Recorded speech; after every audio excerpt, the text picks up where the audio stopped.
I have a very special guest today. Yeah, test. Does it work? Let us know as soon as possible. Is the tech working? We had our usual problems, and the games have started. But I think we're here. Welcome, Eric. Yeah, welcome. Good morning. Well, it's afternoon there, but we just had a lively stream, so this is actually a nice change of pace. Oh yeah. Yeah, I guess you guys went all night as usual. We closed the bar though, so when they kick everyone out of the bar, now we're in the chess part. So we cut everyone off of the booze. So am I actually muted? Are People are saying I'm muted. They're probably trolling you.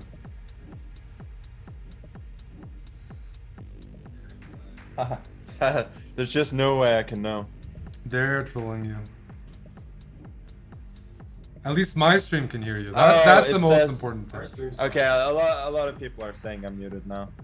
Okay, let me try and fix that. You're muted on your own stream and not our. That's great advertising. So, Yeah, so guys, if you want to hear Magnus, go to the chessbrah channel. That's perfect. Yeah, that's perfect. That's what I would recommend. And then maybe you have to sub. He doesn't have a sub button, so you have to sub to hear the voice. This is good. We actually just had a big argument about subscribing. I came to the house and people were yelling about some of that. So it was good timing. Yeah. Okay. Is the microphone muted? Is that the problem? Can you hear me now?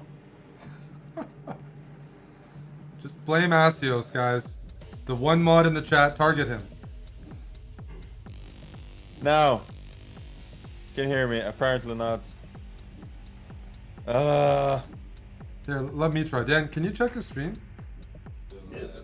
I think I can hear myself on his stream. Here, let me try. Dan, that's funny. I can hear myself. Yep, I hear you. I hear myself on your stream, but not you. We added the audio output. That's funny. Not the input.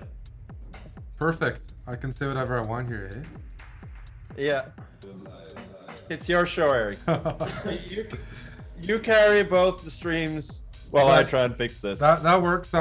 But the okay. Oh, Asio says add the input.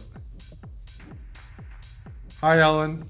So no, dude, I can't do this chess commentary. It's 5 a.m. here. Let's see.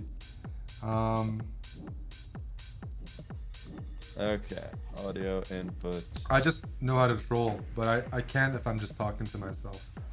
Let me see. Airbus, thank you, dude. We got some lively games though. Okay, make this thing work. Is it working now? Is it working? Let me know. Working now? Is it working? It is. It's working. Okay, good. Then we can get down to what we are really here for, right? Serious chess analysis. Absolutely. Okay, let's start with Fabi against Anish, shall we? Sure. This is my first round doing commentary, so yeah, you decide. Sure. Yeah, this is they're both at least former bros, right? Former, yeah. Well, Anish, I think he's wearing our clothes quite a bit. He's our main model. Fabi, it depends. Depends, I guess, on the candidates. Usually, like, it feels like whenever there's candidates coming up, he's like very serious. Like, I don't see him for a long time, but when he doesn't have that tournament, he's a lot more relaxed. So it depends. Yeah, depends on the year. He just stops being a bra. Exactly. He goes back to his previous life, the one that got him the high rating. But he has visited us in Canada, so yes, they both count. I find it very interesting the move order they've chosen here. Like, have I been? Because Anish has been playing the Streshnikov for the first couple of black games, and yeah, I don't think I've been blind. I think he's gone for knight c6 on move 2, But apparently he's really worried about Fabi's Rosalimo since he's gone e6 in this game, which I find very interesting. Fabi, obviously, I discussed Rosalimo with Fabi in our World Championship match, and he's a huge expert there. He's come up with lots of new Leela-based ideas and so on. But the interesting thing is, in general, these lines, yeah, for those who don't know, Anish is trying to play the Sveshnikov like this via transposition, and then he avoids both the knight d5 line and also the Rosalimo.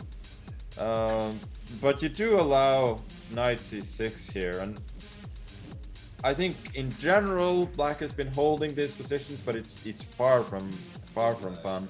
I'm gonna watch so what you're doing. Yeah, I'm following along. Yeah, Because we're doing different boards here. There we go. Oh yeah. I got it though. I got it. I know what you're referring to. So I'm sure he must have had some one game idea here for this one, but it's a bit surprising to me. That he didn't go for knight c6, or he didn't go for the Sveshnikov? That he did go, yeah, that he did go for this and not knight c6 and move 2. And also Fabi playing a3. I did this against Mamedyarov in the last online tournament, and I think I played bishop e7. I went f4. Yeah. Castles. I went d5 for some reason, and then knight d5. I went knight d5. And here I realized that after knight f3, d6, take, he goes bishop e6, and I'm probably just much worse already with my development. So I tried to bail out in another way, and I was just worse, but I somehow won the game anyway. But I'm just getting a lesson on theory right now. Sure. I mean, I know you're a big e6 and move 2 player yourself. Lazy e6. A system player, right? That's yes. That's what they say. That definitely. It doesn't work too well though. Yeah, I don't know. I mean the Khan. Not the other e6 systems, but the Khan is a little dubious. But do you play the Khan exclusively, or no? Taimanov as well? If I'm playing serious, I would play the Taimanov more often. Yeah, because I think the Taimanov is 100% playable. I mean, yeah. Khan is a little bit iffy, but Taimanov is very decent opening. But this is anyway. Is this a must-win game for Fabi? I didn't Yeah, look I at all the think so. tiebreaks. Okay. I knew there were some discussions yesterday about whether he needed to beat Jan, and he sort of felt that he didn't, which I guess is not insane.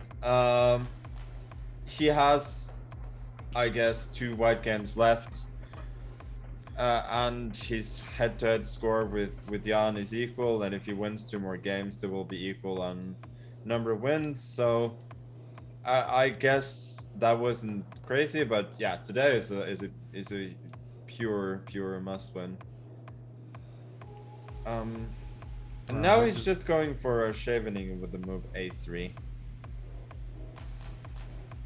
Have you tried to pronounce it the Dutch way? Scheveningen. Scheveningen, yeah. Scheveningen. Yeah. I felt that it wasn't stream friendly. That's fair. That's fair. I was corrected too many times by the Dutch. Also, how do you pronounce Amon's username? Oh, well, I probably just KNVB, but if I was thinking about it, KNVB. I don't know. That was, Yeah, it's something along those I'm lines. just- Yeah. The V is V, or it's at least in German it's V. Because they say they go F instead of V. I don't know. Yeah, I don't know the German stuff as much, but I do know more of the Dutch pronunciations. Yeah, yeah. Yeah, but this But is. I don't think Amon follows the team anymore, so I'm surprised he kept the username. I don't know. I don't think he's followed the team for like 10 years since. I don't know. I just 2010 or thought something. he thought the name was funny rather than actually being a fan. I think he was a fan. Okay, Asios is asking how do you pronounce Eric? Oh, he's trying to ask me. Yeah. Oh, we're getting into Norwegian pronunciations.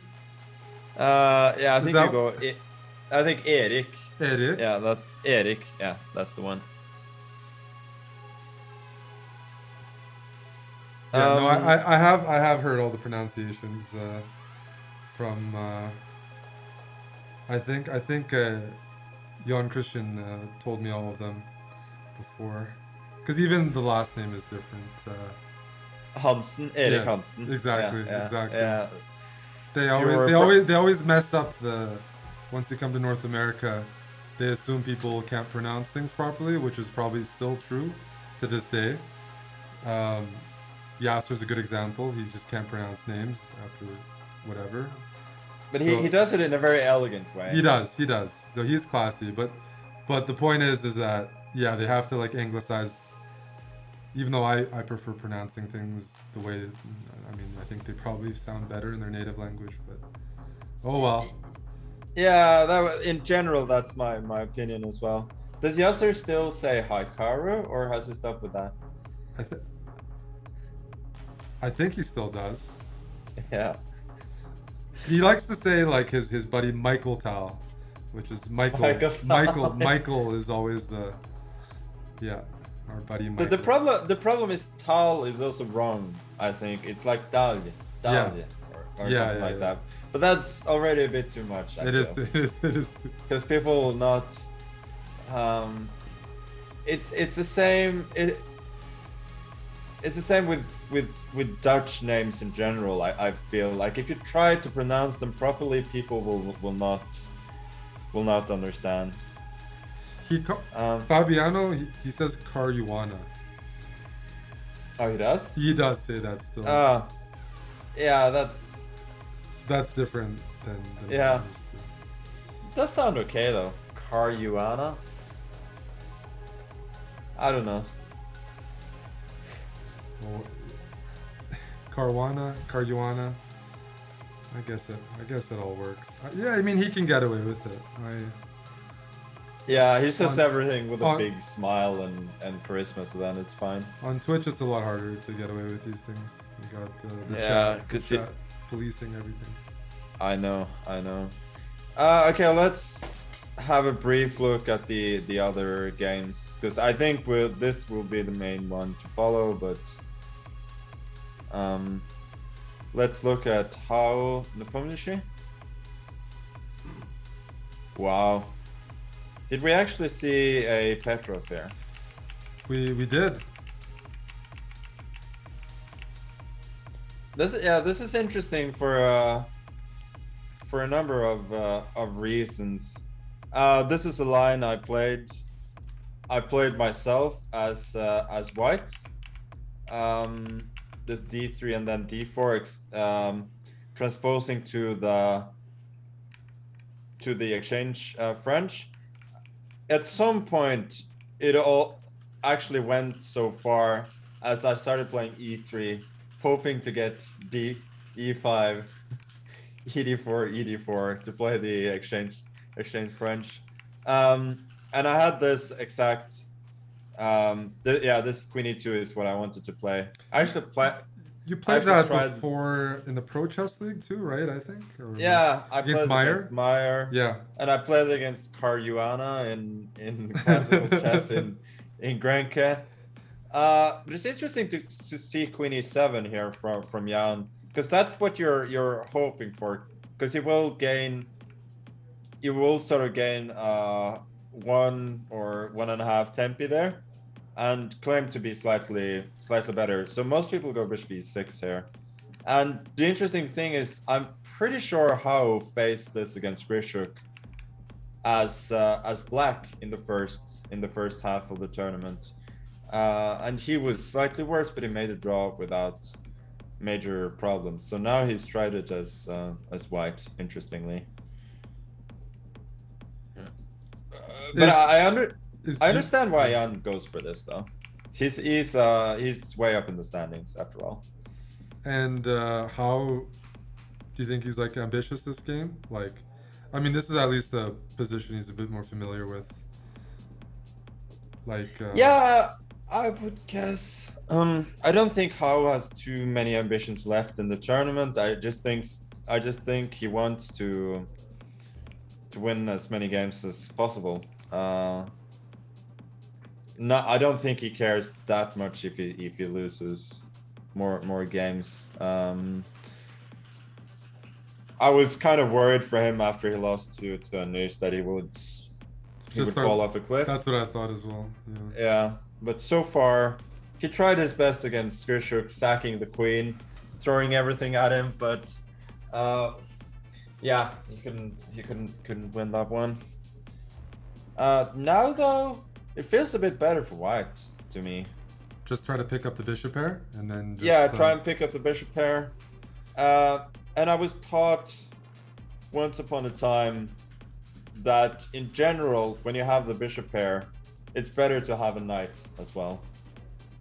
And so I would consider a position, if you remove one pair of knights from the board, let's say, probably you won't play knight d2, but something like this. This isn't much. This is what you get frequently from the Berlin, this rookie one line, and usually white doesn't get much there. But with the extra knight, I think white can get something. And it could be a long day at the office for Jan. Potentially. I mean, if he gets in a slightly worse position in the Petrov, that's, you know, he could be a little uncomfortable there, right? Like in terms of like if somebody were to look at how to beat him, and sometimes you just like, he's playing a lot better right now or these days, but like he can get very impatient sometimes, right? Like relatively speaking, if it's like not a very forceful position, and you know, usually he's a problem solver when it comes to positions. So oh yeah, you're absolutely right. He tries to solve his problems concretely. Otherwise his usual MO is that he plays quickly, and he will play for counter chances, I think, rather than defending passively. So yeah, this is not an ideal position for him to be in. Also, Hao is a good technician, so I could imagine something like 94 here, maybe though. This could be interesting. So 94 rookie one. Yeah, I was thinking maybe king f6. Oh, king f6. Taken 92. 92. Yeah. That's really bad. So otherwise, I was thinking you have compensation with g5, bishop f5, and so on.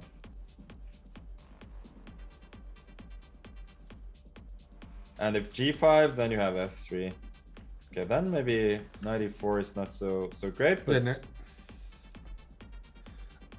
it's also a little, I mean, it's not usually a problem, but the knight on c6 in some of these positions is a little, it's gonna take a few moves for black to stabilize and reroute that knight, right? Like you got to do something with the king on e7 so you can play like knight e7, c6 type of thing. And I don't see a really, I mean, do you just give up the bishop pair? Yeah, that's what he has done. Yeah, okay. He's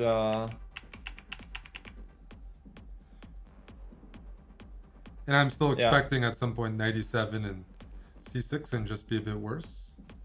Yeah, I think that's what he's gonna do. But with an extra pair of knights on the board, um, this is a pretty good scenario, I would say, for how he yeah, he's gonna have a field day here. That's what I feel. Oh, I like, yeah. This Yeah, is I mean, no need to tell you about the bishop pair, right? yeah, no, this is at least this isn't too theoretical, which is good for how anyways for a lot of lines, and getting some advantage with e4 is nice. Yeah, there have been shockingly few Berlins here in general. I don't know what people have there. It's because of your world championship match. Now these lines are more popular. Like the Sveshnikov is just back, and some others. Yeah, and I'm guessing some people have to win with black as well. So that makes a difference, but still it's a bit surprising. Okay, let's go to Ding Grishuk. Actually, let's not. We have No, the MVL game is a bit more yeah loose. Yeah, Ding Grishuk, it's a typical position. White is slightly better, but we'll have to wait a lot longer to see if anything interesting happens there. So Grishuk is on our team now. So he's, we got a lot of guys that can that I can claim if they do well. We were supporting. I think we got a Grishuk emote. He might be smoking in it, which is fine, but he's back to 50%. I think he's paying attention to the streams too, so we have to be nice. I think I was reading one of his interviews, and he's listening in. Like, he's the type of guy on his computer right before the round might be reading or listening in on a stream and doing some live crap. I wonder how much Anish is doing though during the tournament. Well, he's not tweeting at all, right? But I could see him lurking. Because he, to listen to the public opinion. Yeah, especially now that he's doing so well. I mean, I can't imagine that he just stays away from listening completely. No, I mean that makes sense. It's always easier to look up the chess news when you're doing well. You know, like, so he's probably doing something, or he has somebody filling him in. Okay, let's just talk about the game briefly. We got the fantasy variation against the Karkan. Well, MVL, that's kind of rough, right? All the French fans are a little deflated right now because it's been a. Hi, Aryan. Hello. All the French Canadian. They might be cheering for MVL, yeah. Aryan, you're here, right? You're here and not in Magnus's stream. Can I get that in writing? You is that Mr. Tari? Hello, yes, welcome. You're at the right place. Yeah, Aryan, you need to prepare for the tournament later today. Like, I'm old and experienced, so I can afford messing around a little bit, but you can't. You need to. I understand if you're trying to learn from us. That's fine, but if you're just lurking, then that's not cool. Let's go. Yeah, Aryan, that should be exciting to watch. The tournament starting this weekend. You guys, throwing Aryan in there. Yeah, we're actually gonna be playing from the same location, at least today. Johan Sebastian, Aryan, and I. So we'll be playing on computers, but in the same location. Is it at your chess club? Is it? No, it's at the Meltwater Oh, okay. head offices. So they're the title sponsor of the Yeah. tour. So we're playing there. But so it's gonna be Yeah, you got 3 Norwegians in the tournament. That hasn't happened in a while. yeah. Oh, let's go. As soon as I mentioned fantasy variation, I remembered I got some serious Premier League fantasy action going on right now, so Oh, I had to shoot. switch on the game. So now I have I have to pretend to be cultured here. Let me guess what you're following. You know, the problem is I can't Google football. I have to Google soccer over here to get the scores. I can't. Here, one sec.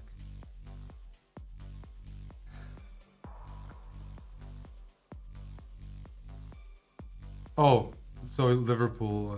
Okay. yeah. That's so good. Salah just scored and he's the captain of my team, so life is good right now. And anyway, let's talk about the game. The fantasy game, right here. The NBL Oh, yeah, Alexenko. Yeah, that one. Do you know much about this? I don't. I always play the advance or other lines. I never play the fantasy as white. At least, yeah, on the white side, and on the black side, I only have a couple of games. So Yeah. I don't know too much about it either. I'm like the last guy. I forgot everything. But I never played it anyways. I don't even remember who plays the fantasy a lot. Like, No, Fabi played it against Alreza last year in Norway. That's Chess. right. But I think Fabi played a setup. Maybe it was knight d7 here and then bishop d3. I was at least sure Fabi had a setup based on bishop d3. So just tried to go bishop d3, bishop e3, knight d2, and just keep a good center. So he had an advantage for sure in that line.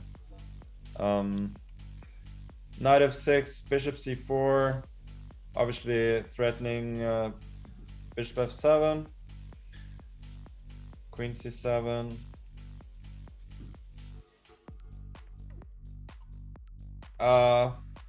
Is h3 a move here? this is where I just rely on you because, like, h3, bishop h5, or do you take? I don't think. I mean, if you take, I guess white is just much better. Yeah, there's no sort of dark square counterplay. So bishop h5, then g4, g4, bishop g6, knight e5. Yeah. Well, that doesn't look right. If knight if knight e4, I don't know, queen f3, I don't know, something looks wrong. Queen f3, something along those lines. Yeah, it just looks awful. Knight d6, bishop b3. Yeah, or maybe just take first actually. h3 just looks okay. So let's just play. I don't think that line works. So bishop f3 after queen f3, and knight d7, and you just try to hold the pawn on e5. Yeah, I guess you have to do that. Knight d7. But I feel like the only plan for black is to go ed4 and then c5 at some point. Yeah. But here it's kind of annoying because there's always going to be e5. Yeah. And then, I mean, you could even sort of consider castling queenside here as white and just push everything on the king side.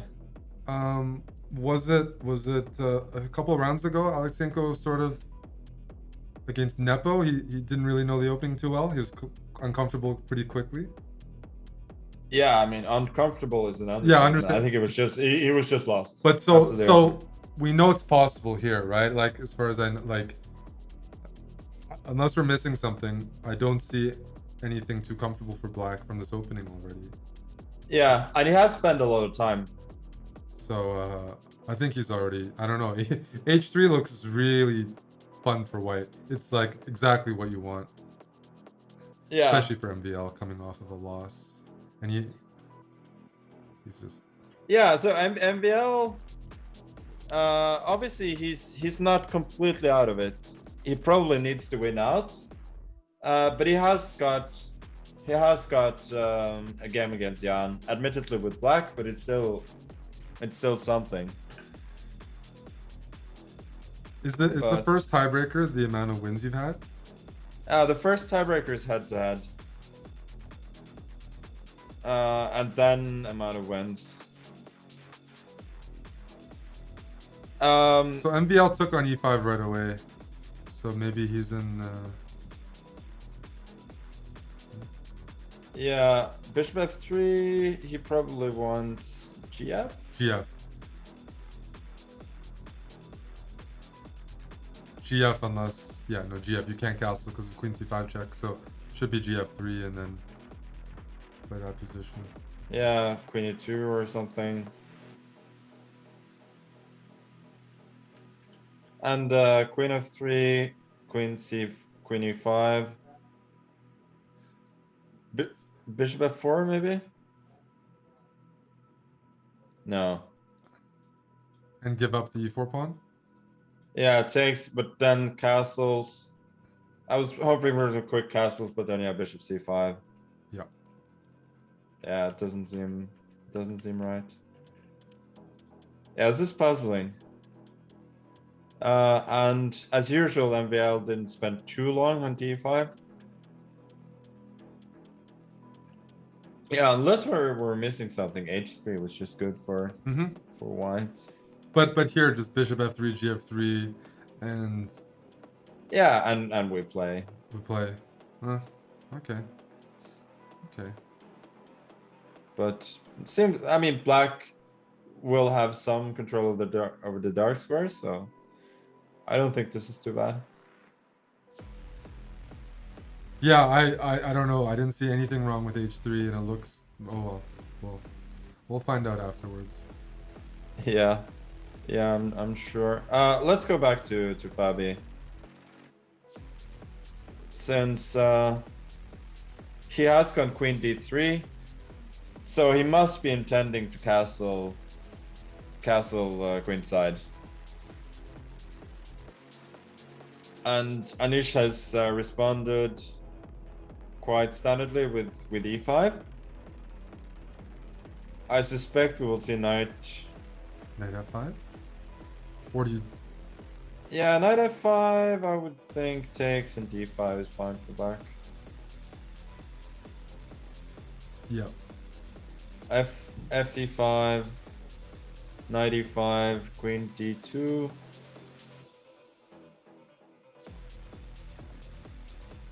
Yeah, I don't know.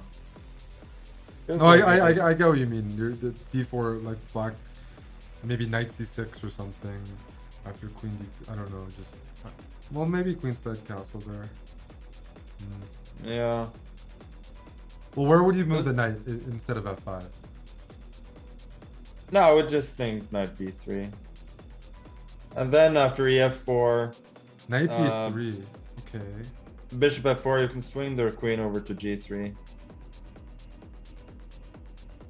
Right. Is that even in that position? I don't know. I was looking at rook c8. I don't know how dangerous that pawn is. Yeah, I think he would just castle.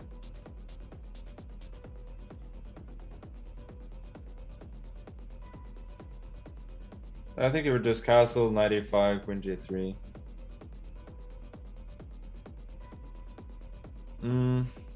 Could be pleasant for white, I feel.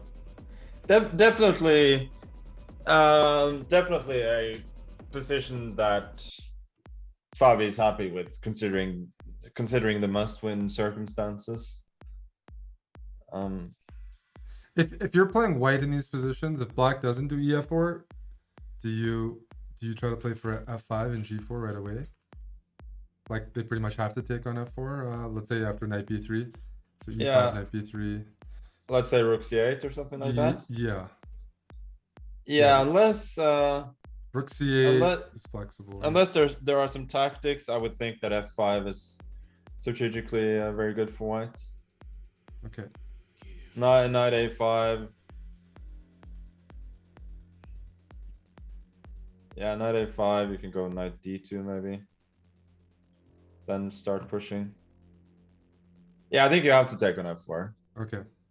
And that's also why I wanted knight B3 instead of knight F3, so that once you take on F4, you have the third rank available for the queen. Right. Queen G3. Yeah, queen G3 coming, and also the knight on B3, I guess, protects the queen side a little bit more. I didn't. so knight B3. Yeah. Okay, makes sense. I think that's what he'll do. But I think at the very least, I think both sides are kind of are out of prep here. So we're just playing a Sicilian without forcing lines. And when does that ever happen at top level? Yeah. So that's pretty.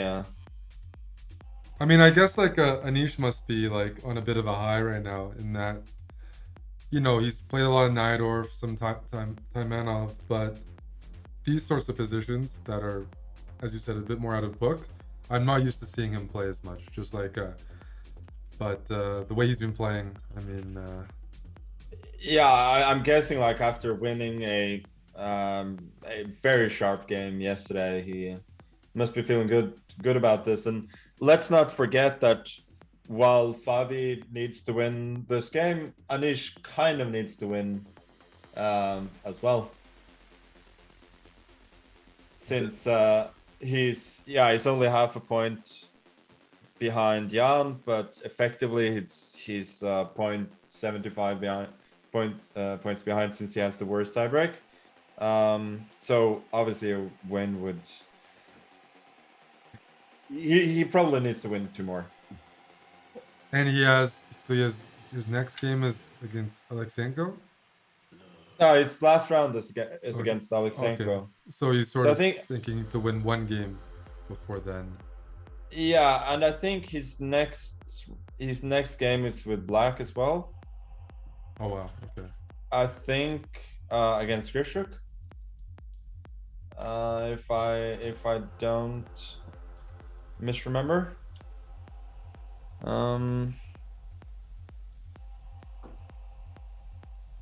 Those are all tough. I mean, Fabi with whites. I mean, one of the guys you can pretty much count on to put a lot of pressure on with whites. So, but yeah, Anish got Grishuk as Black. Okay. So obviously Alexenko as white. That's one he really needs to win. But he probably needs to win. Well, he just took. Interesting. I was just gonna say he took on C6. Yeah, which definitely makes things a little more solid compared to some of the positions you were looking at with knight b3. Those are pretty dynamic with all the pieces on the board. Yeah. So I guess there's a case to be made for either move here, right?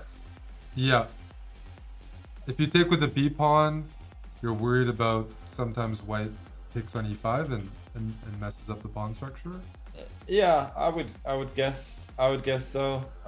But you do control a lot of squares in the center, so in general I would say it looks okay for Black. Yeah, you know, queen c7, bishop e6. Yeah, you have very easy moves here. But Fabi must have something in mind, because I mean the last thing he needs here is like a dull, you know, a dull position or giving Black something comfortable. Yeah.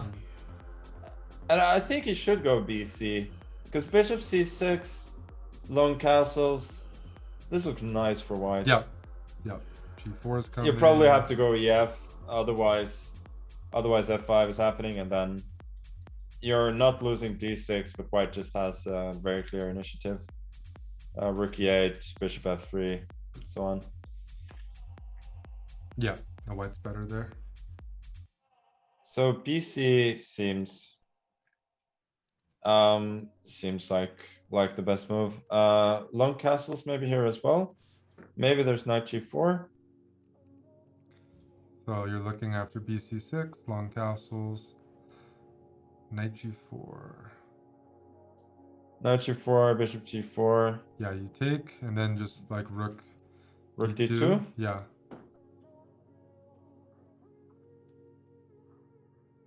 Yeah, queen a5.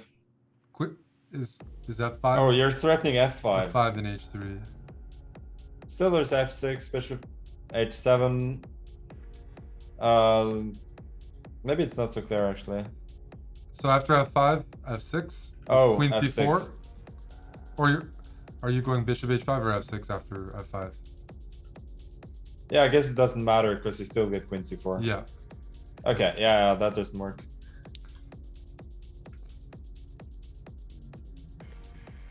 Yeah, sometimes the light square bishop can be a little bit awkward to handle for black in that position, depending. Yeah, on, it can. No, I mean, and if you're not going queen a5, I don't know how to deal with that bishop. Yeah, and indeed it's pretty awkward. Maybe you put the queen on c7 instead to have So after F5? f5, f6, or maybe you're still running. There's queen c4 check queen and knight c4 d5. and knight d5. Yeah. Yeah. Tactics everywhere.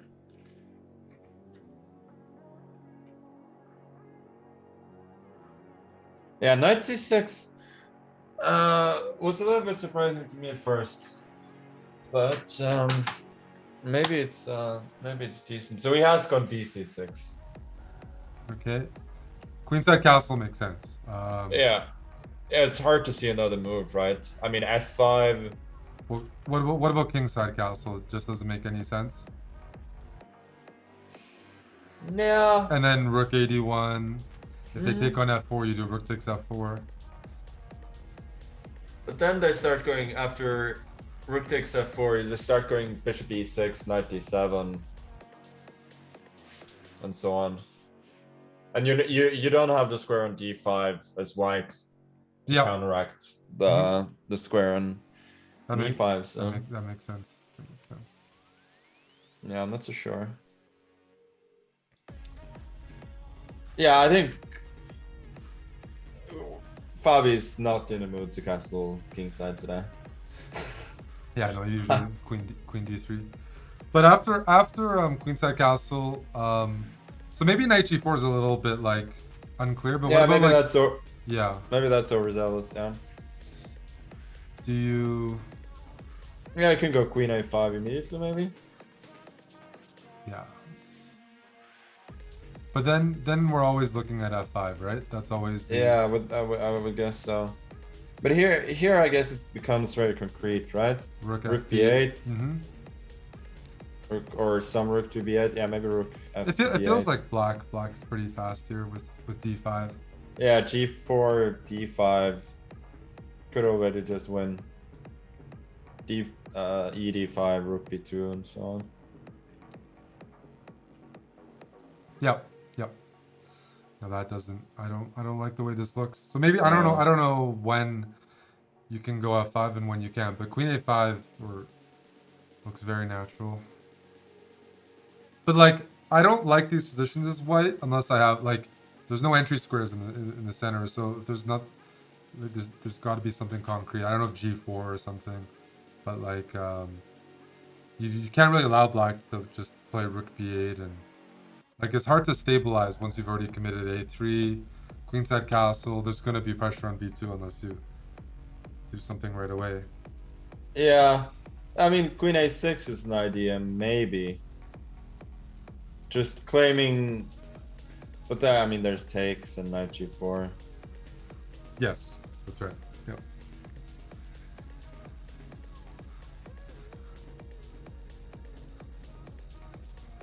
Hmm.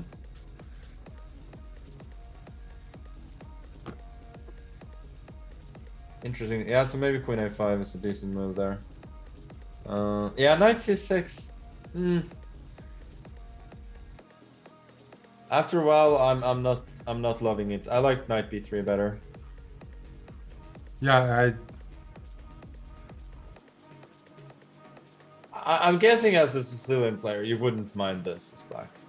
no, I don't think you should. There's no situation. So like, I'm curious. Back in that position, knight c6, bc6. Let's say castle's kingside. E4. Is there something to be said about bishop f4? Yeah, it could be. And then if like bishop e6, some sort of rook d1 and the pawn on b2 is poisoned. I don't know how to set that up, but like Knight d7. like rook 81, you go knight d7. Yeah.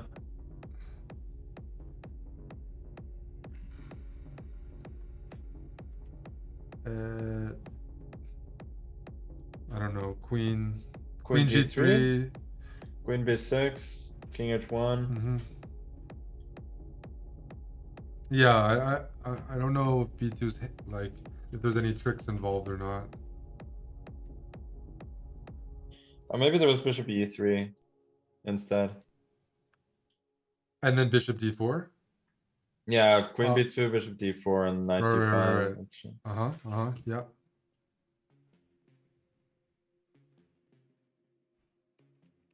I don't know, just because something with the queenside castles also looks very risky if white doesn't do something right away.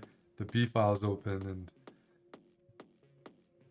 a3 is usually a bit of a target. It is.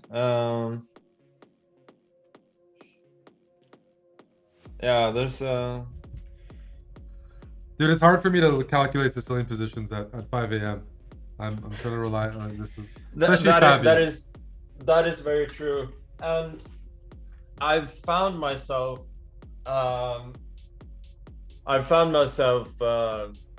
feeling like a complete idiot looking at Sicilian positions with the computer. Like you try and analyze the logical move, and it says +2 for black. Yeah. And then on the next move you suggest a natural move for black, and it says +2 for white. Like the situation can change so quickly, and I feel like in some cases it's very much about king safety and not so much about material, and it doesn't necessarily have to be something concrete. It's just that computer will immediately spot a position that you just can't get out of it, where you're not material down, you may be a pawn up, and your pieces may be on good squares, but your king is just never ever gonna find a safe haven, so computer just goes, yeah, you're lost. And when you think about it, it often makes sense, but it can be very, very difficult to evaluate these things. It sounds like especially like the poison pawn variation, that's like a big long-term thing. At least in white's, it's very concrete, but there's just some positions where it's like king safety is worth everything. A piece, five, you know, whatever it is. It's like Fabi's preparation wasn't, you know, it just evaluates that as everything. So yeah, I mean, you never get your, or you not never, but you don't get material back anytime soon. But it doesn't matter. It's really fascinating to see those poison pawn lines indeed, where you I mean, one line is the one where you sack 3 pawns for no very apparent reason. And then obviously Fabi added fuel to the fire by sacking a bishop as well. Yeah. Without it's really fascinating chess. And to me, that's sort of how it should be, right? That's how chess was originally sort of supposed to be played, and that's what people are looking for a bit with 960 and other variants, to just have non-standard positions where you have to you have to evaluate and calculate on the fly, rather than relying on technique as much as people do now. Yeah, well, I guess as you said earlier, there haven't been as many Berlins, and in terms of like initiative development. Oh, I guess Anisha's last game is a pretty good example of that too. But we have been treated to some of those, and it does. I mean, it's good for the spectators because, yeah, there have been some non-standard positions, and sometimes you just don't get that, depending on who's playing or what trends are in play. Yeah, it was. It really got a good initiative yesterday on the queen side. Do you think? I was gonna say, like, I thought that was a pretty nice game for like what I'm used to seeing from Anish. Is that pretty influenced by working with engines even more so now? Like Layla, you mentioned, like, where there's an even greater emphasis on almost development than before. Yeah, absolutely. I think the engines understand those positions a lot better than we do, and also they've improved tremendously with the new AI. Because I mean, looking at the game yesterday, it was really fascinating, because the computer didn't care about material one bit. Yeah. It just wanted attack, initiative. And yeah, as a human, I'm starting to learn a little bit there as well, because I was not looking at it with a computer. And I just saw the position after Anish had sacked the bishop, and I saw, okay, no immediate win, but no, Ding's never getting out of this. And apparently, yeah, the computer just says white is pretty much winning as well. It's really like next level chess. It's really hard for humans to play those positions well. So kudos to Anish for doing as well as he did. And then in like rapid chess, there's gonna be even more of these playable positions. Hopefully, you know, like that you can just enter something very complicated and take a few more risks. Like hopefully, or there's gonna be more 960 tournaments that just get more of these games. I'm certainly somebody who hopes for more 960 in classical format, because I feel like 960 is not that suited to rapid and blitz, because you're just gonna play too poorly. You're just gonna have absolutely no clue. But if you actually have time to sit down and think for half an hour on your first 5 moves, then maybe you could get some more understanding of the game. Is there going to be another 960 championships in Norway?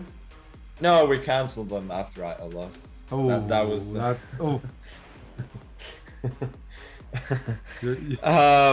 seriously though, it probably has more to do with the pandemic than anything else. I think there will be more events eventually. But right now, it's not an emphasis. But I know there's gonna be a match, I think, this summer between Kramnik and Anand in no castling chess. Okay. Yeah. And that's pretty interesting to me. For instance, going 1e4. Apparently e5 is not a good move there no castling. Kramnik's already developing some theory there. No, I could just tell from what a computer was saying when you go for the bone cloud. So king e2, king e7, king e1, king e8. I think it says d4, and white is already much better. Okay. But it makes some sense because there you would normally need to go quick, rook, castles rook e8 to put pressure on the center. Right. And if you can't do that, white will just consolidate and have some space advantage. How much? Speaking of Bond Cloud, that finished, right? The auction. Did you get? How much did our game sell for? Were you following? Okay, let me. Asios certainly knows this, so he will. I hope you guys take me out for a beer at some point. We will for sure. Because I noticed it pulled in the most. The most bids. People like seeing me lose. So is Asios here? Does he know? I think it was probably I think it was two Ethereum? Two Ethereum. Oh, maybe that's good. Whoa. Yeah. Whoa. That's like $5,000. Okay, that's not bad. US, yeah, depending on the price. That is very. Oh, geez. Okay. Yeah, we're certainly gonna take you out when things open up. Some Bond Cloud theory in there. I don't get. I don't get everything about Ethereum, and obviously the whole auction thing is a bit memey.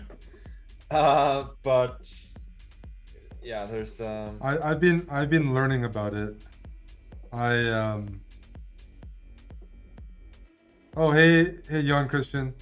I bought something. I was convinced to buy something, and they were hoping that you would notice what I bought, and that if you then buy it, like the way some of these things go up in value is somebody, like one athlete buys it and then another athlete buys it, and then it becomes popular on social media. So some of these NFTs, it's just like status. So they were hoping that you would buy a CryptoPunk. I bought a CryptoPunk, which is some thing that people change their Twitter profile pictures. You might have noticed, I don't know, some poker people had it. It's just these like images of, I don't know, I could show you after, but they were hoping you would buy it. Yeah, I'm aware of the concept, yeah. And then the price would go up. The price would go up like, they need always another level. Like one musician does it, and then like a more famous musician does it. But it didn't work. I don't think any chess people, so. No, I think we're always lagging a bit behind. That's right. In the chess community. Not enough degenerates. Fucking score. You have to fucking score that. Okay. It's okay. No. Swearing's allowed. No, what I was gonna say, I think also a lot of crypto people sort of they buy from each other to sort of boost the whole the whole market. Yep. So it creates the feeling or illusion or whatever you want to call it that there's something of real value. It's popular, it has volume, it's legit because everyone's trading it. But yeah. Meanwhile, Fabi has castle kingside, and we just couldn't find counterplay. Like queenside castle. I don't know what move he would play after queen a5. That's the problem. Yeah, that was the problem. So yeah, I said Fabi was not in the kingside castle mood. Obviously, I was wrong, but it makes a lot of sense. But then it must be bishop takes f4, because as you said, rook takes f4 immediately. Well, I think black is just bishop e6, and black's just very comfortable. And I think black, doesn't have to take on f4. It's really hard to suggest anything else. Again, knight g4 runs into takes and f5. And otherwise, I think white just goes f5 and Black's gonna find it pretty hard to find any counterplay whatsoever.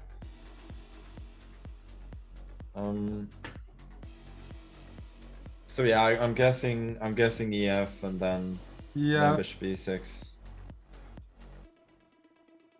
So the line we were looking at with rook 81. Rook 81. Maybe you can go queen b6 immediately here.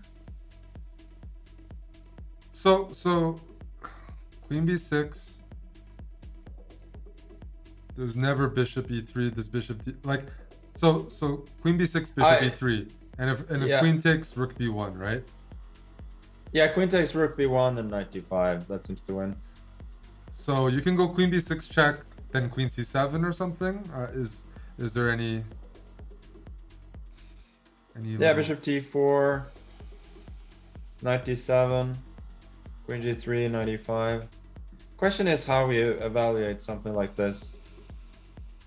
Generally speaking, I would say that So black is fine. it feels like it, but let's say I don't know. Like, do you go like king h1 and then reroute the knight on c3, try to like put pressure on the knight on e5? Where do you put the knight? I don't know, unfortunately. Like like almost something slow. Like you play knight b1, knight e2. Knight b1, knight e2. Yeah. Knight. At least black doesn't have too much very active counterplay. No, you could imagine he might want to go f5 if you could. Okay. Just to, Okay. Yeah.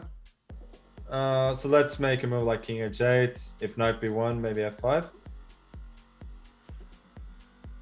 Or Knight d2 after f5. Somehow the bishop. I don't know. Well, black should be okay based on normal. yeah. But it might be what Fabi's going for anyways, because I don't see how else you like. At least it still feels like white's on the better side of things, whereas sometimes these things immediately black equalizes and you're just like trading into. Yeah. So I feel like this is also a bit of an evolution here that we've had, at least for me. Like, I used to consider these positions just completely fine for black, but maybe black is just solid. Black is fine, but he's not actually completely equal, and that white still has a little bit more room to maneuver. Yep. Well, if Fabi can just get some sort of pull, I guess he's gonna be happy. Consider all things considered, if he can just. Yeah, some sort of playable position. Yeah. I don't think he loves it, but probably doesn't hate it either. Meanwhile, MVL took on f3 with the queen. He's doing your line. Bishop f4, queen e4, I guess. Queen e4, knight. Maybe he just wants knight d2 here. If takes, queen d2, rook e1. Knight d2. I like that. I like the energy there. So you can't take on d2. But then you have to go simply knight f6. Knight f6, castles. Unless there's knight c5. Yeah, knight f6, castles kingside. Yeah, queenside probably. Queenside, yeah. So there's no check. And then rook e1, huh? That looks fun for white. Yeah, it looks like It looks really, really good. Yeah. And he hasn't taken on. But I think this knight d2 move after the queen trade. I mean, I think that's just good. It's. Yeah, it looks that way. So let's say knight d6 after knight d2. But you just castle still, I think. Yeah, castle queenside and then rook e1. No, this is bad for yeah, this is a miniature coming. So this is probably some prep from MVL because he's not spending much time and. I actually doubt it. I think he just wanted to do this. Well, okay, then he just saw it all because h3 was a comfortable advantage. This is like more. And it just felt like this was even better. Yeah. Somehow. Okay. Well, he has a good point. He has a good point now after queen h5. Knight you just d2. go knight d2 and okay. White is just much better. Well, so Alexenko once again in some opening troubles. Yeah, I think this is gonna be the third game that he's just doesn't really survive the opening as black. He had the one F3 Nimso against Fabi in the first half, and then against Jan, and now Maxim here. And I mean the common theme here just seems to be play something a bit non-standard and sharp against him, and he just collapses. Yeah, I don't know his repertoire too well, but it's a tough event for the wild card. Yeah, it is. Usually they just can't catch up opening wise. Like I think. Yeah, but still he has a good team. Like he's got Svidler. I'm sure he has others as well. That's true. But yeah, never having played super tournaments before, then I guess you don't have that sort of base knowledge, base repertoire that you can lean on.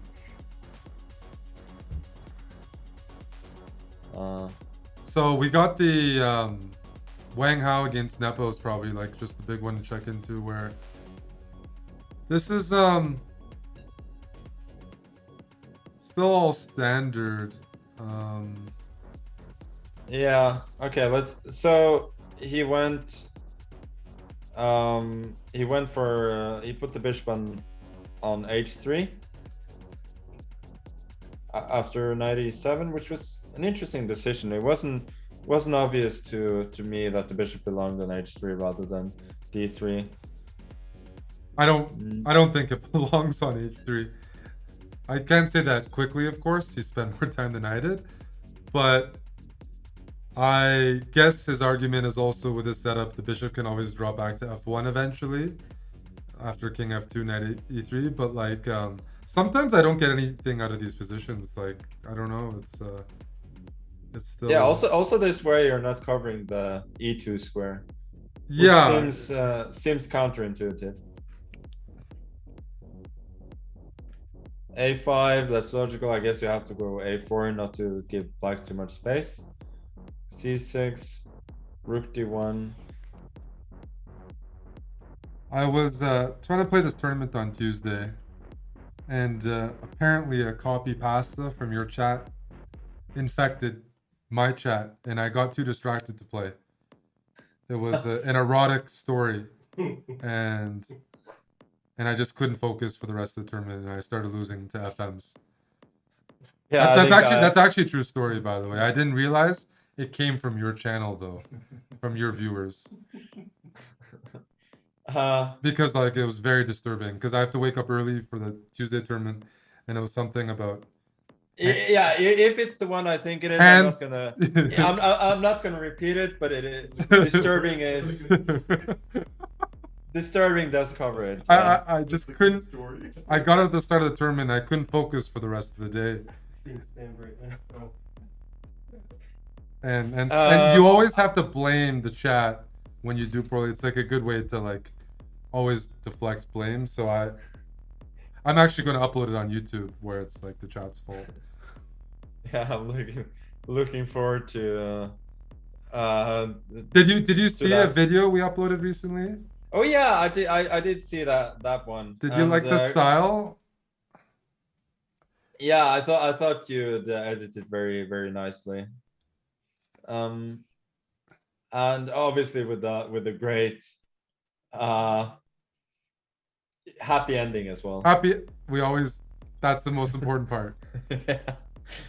The happy ending at the end. They lose a lot of games, but people leave the stream with a smile and an empty wallet usually instead of empty something else. But yeah, they're happy. I just can I assume that obviously that clip was not from there, but no. Just the energy when you go for no, you're not gonna adopt me, never again. That's it must be I haven't been in too many situations, so that was from another time, but It was very Yeah. applicable. Yeah. um. So this I is just it, gonna be a long game. Nepo's playing fast, and he's just like asking how to show something, right? yeah, I think Howe's position has not improved. I think Nepal's improved his position more than I mean, since the last time we saw. the bishop on h3 does bother me a bit. Like sometimes black can even go. They can go like king g7 and h4, like king f2, knight e3. I'm trying to figure out how white. I mean, what do you want to go king f2, knight e3, b3, c4? How to use the bishops? How do we get a push here? What's No, up? I mean clearly he just wants to hide his pieces away for the moment. I think he will go b3 soon. Then yeah, king f2, rook a2, maybe try and exchange one pair of rooks. Yeah, And makes sense. maybe hard for black to improve his position considerably. Like if you put the pawns on b3 and then f3, you have at least taken away all of the jumps from black.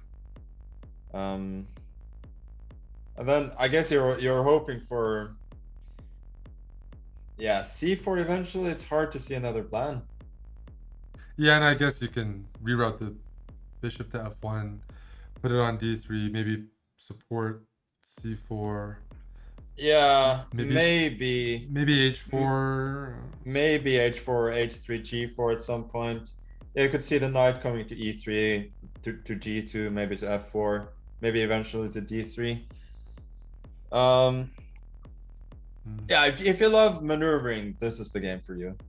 That's for sure.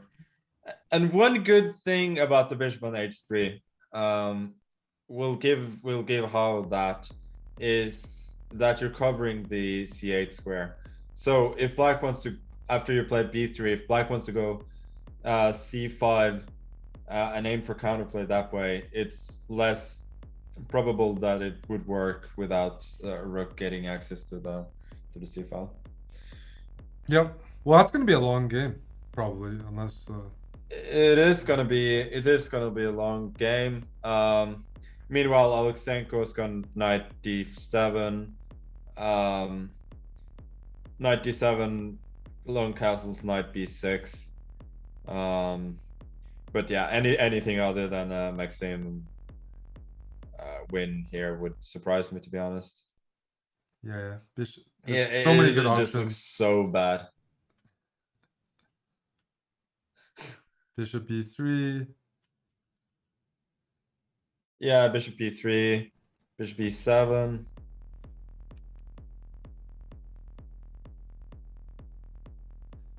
I mean, in some of these positions, you can still go e5 and take back on f3 with the knight and get e6. That's like just use the two bishops. I'm guessing. Yeah, I don't love allowing queenside castle, but maybe it's something just like rook e1. Okay. Yeah. Castles e5. Take f3, knight f d5, bishop g3, push e6. It just looks overwhelming. So yeah, I it's not a win for Maxim, but it's pretty close. And yeah, theoretically, he has to win this game. Anish is still thinking. Ding. Oh, maybe something interesting has happened here.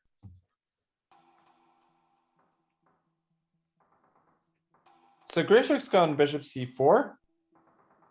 Yeah, to play b5 next, and it's a bit of a different ending than usual, right? Once you put the bishop on c4, or it is. This immediately reminds me of a game Ding played, I think in 2013 in Dalirchi Memorial against Aronian. I think it came from. Let me try and put this on the board. I think it came from from a Nimso. I think the ding game I remember from that tournament was his Caruana against, was it Vitu? Oh, against MVL. MVL, against MVL with E6. That was calamitous. Yeah. Speaking of initiative, so I don't I don't remember this one. But. Obviously, to me, the most memorable is still the game Kramnik Fresine, where Vlad was just crushed as white, and nobody really understood what was happening. Was that on the king side with like a Queen D7, Bishop H3? Was that? Yeah. There was like a reti where Fres went Knight C6, and then because Rapport was second in him in that tournament, so Fres was playing a lot of interesting openings. Yeah, so let me just get approximately the position we had in that game. I'm gonna watch your stream here. Yeah, I think it was something along these lines.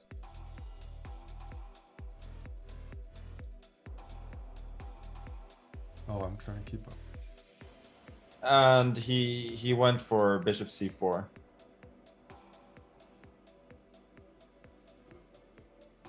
And yeah, what I remember from the game is that Ding just took on C4. He went E4, and just crushed Aronian eventually on the king side. This kind of structure. Yeah. There's more pieces on the board though. Wait, well, let me. There's more pieces on the board. It's just this is what immediately came to my mind when Bishop C4 happened here. I guess you sort of have to try to crush black because you are giving, I guess, that pass pawn that.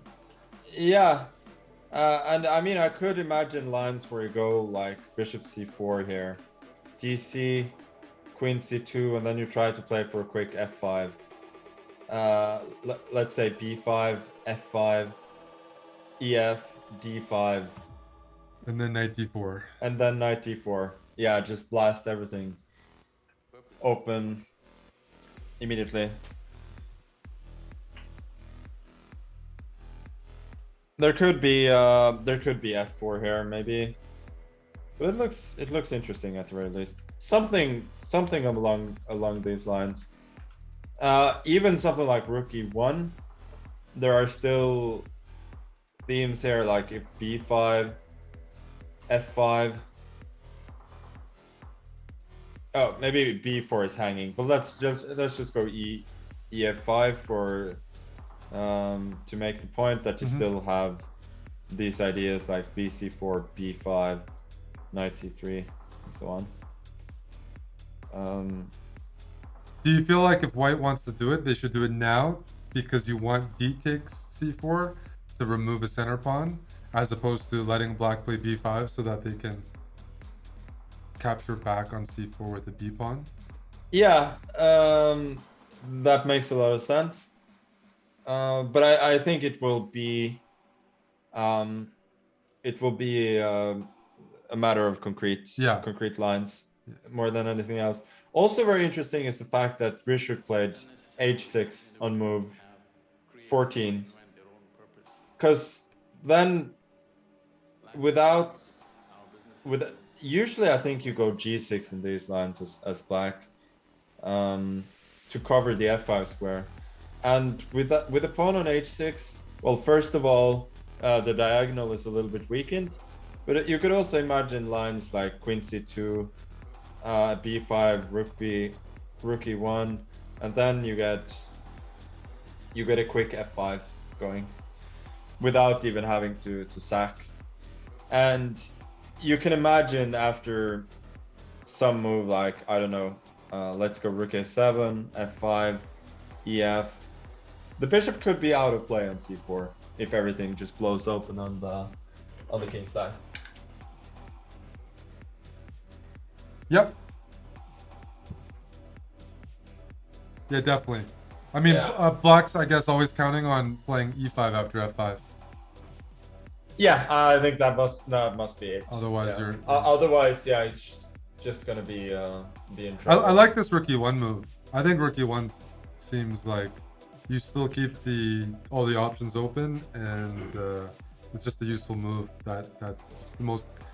Unless you see something concrete right now, which Yeah. probably it's not there, then rook e1 makes the most sense. Yeah, so queen c2 first, because you need to avoid a before rook e1. So queen c2. So queen c2 b5. and then rook e1. Yeah. No, this makes a whole lot of sense. And bishop c4, for entertainment value, it's great, because it seems now white has to act kind of incisively quickly, because otherwise black is going to go b5, a b4, double on the a file, and be at least fine. So white has to do something quick on the king side. So this is certainly going to be It's gonna open up at some point very soon. Yeah. And Anish has gone bishop ef4, by the way. Okay. And bishop e6. That's like the standard approach here. Yeah.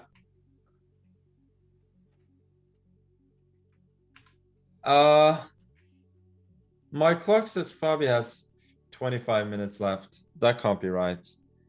This one says he's got 58 minutes. Okay, yeah, maybe mine is just wrong. Yeah, it can't be right because they've only played 1.5 hours. Yeah, Fabi's pretty good at time management, at least early on. Yeah, he has a tendency to get in a bit of time trouble. Yeah. Though, but he certainly doesn't rush decisions. So he's pretty good at knowing when to just sit down and calculate for a while. And also, I think a key difference between Fabi and I is that he has sort of a wider search when he looks for moves, and he's often willing to look at moves that I don't and calculate them. Yeah, he goes super deep, and that's where he can gain an advantage against me and also others. Meanwhile, Fabi has gone queen g3 immediately. I don't think it makes a whole lot of difference if black just goes knight d7. Oh, knight d7 now. Maybe this is actually clever. It's knight d7, now rook d1, and queen b6 to run into bishop e3. And if queen c7, then there's bishop h6. And you lose. In blitz, I would be okay with my position, but yeah, I would just sack the exchange. Yeah, losing is a bit too much. Maybe you wouldn't though, because white gets bishop g4. Like if you could. Yeah, you get bishop g4 is a. Even there, I guess you're solid. You take knight d5. You make a bunch of quick moves. Then white gets impatient and you counterattack and win.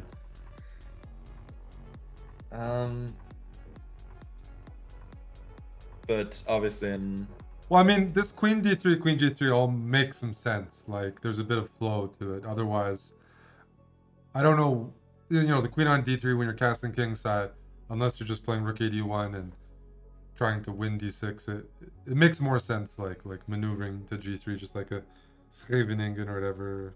Scheveningen. Yes. Apparently now there's new copy pasta emerging in my there chat, is. You're developing the theory, and then it gets refined, and it comes as a finished product into our channel. But we're on sub-only mode. I'm trying to force people to pay to share pasta.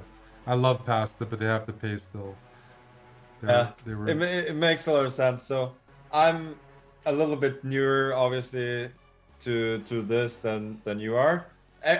Basically everybody's newer to this than you are, but I'm only recently sort of becoming a pasta aficionado.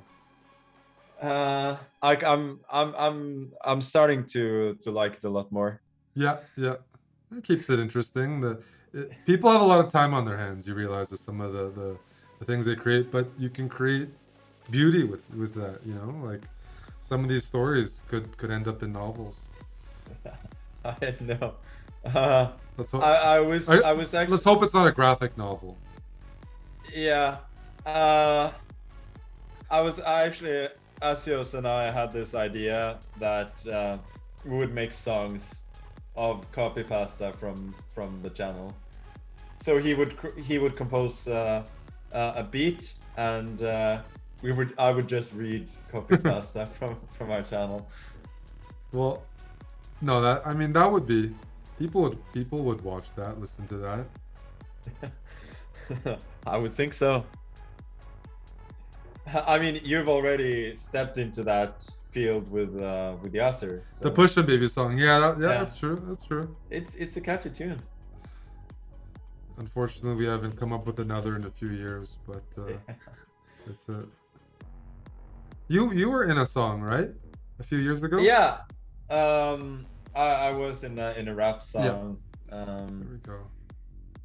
Yeah, there was this mystery where people could send in their verses, and so basically it's just there's this mystery, so people send in their version of solving the mystery, and they just put the verses together into the song, and then I come at the end and I solve the mystery.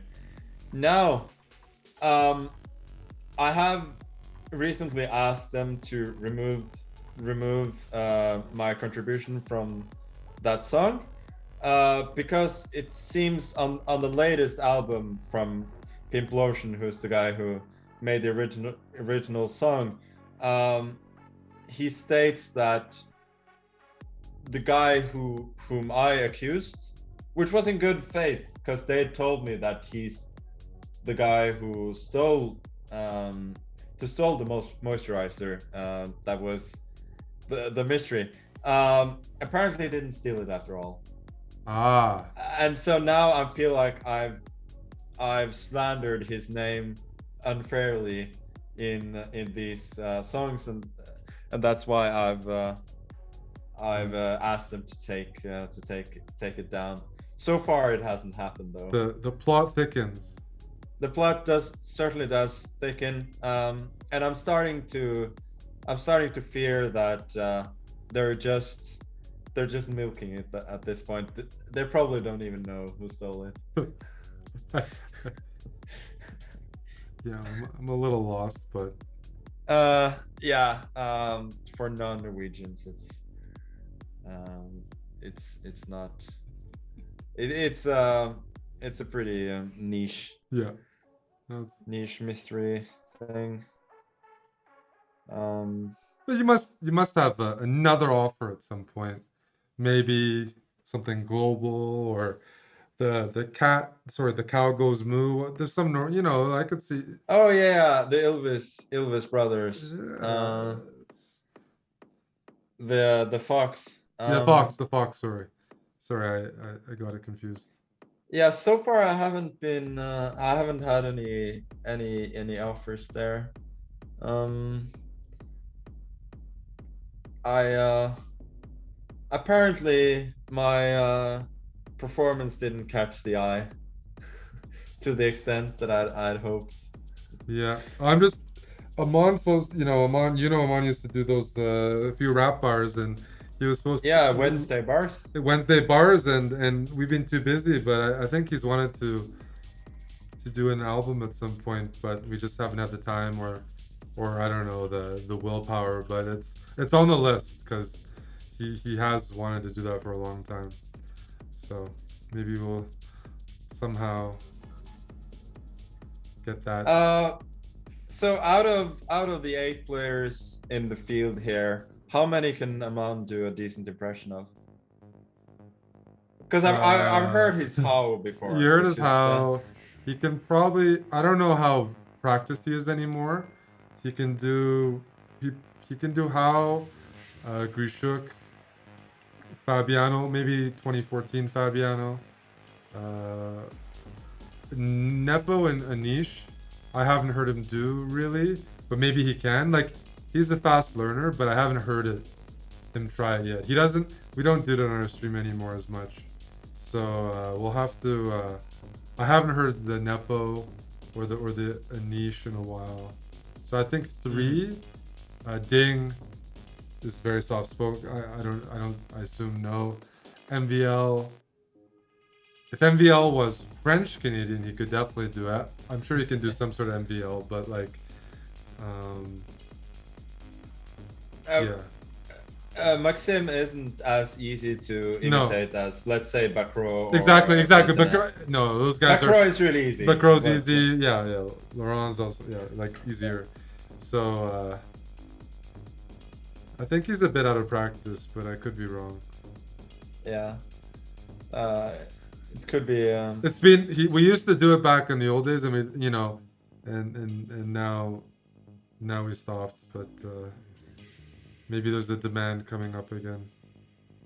Yeah, I'm just sowing the seeds. I'm sure there are a lot of OG fans in your chat. The story that should be shared is that Amon was ready to share the impersonations in Norway in Tromsø, and he was pretty nervous about it, so we had a lot to drink in our room at that Olympiad, and he did give you some impersonations, but he took a sacrifice in doing that. He ended up, do you remember?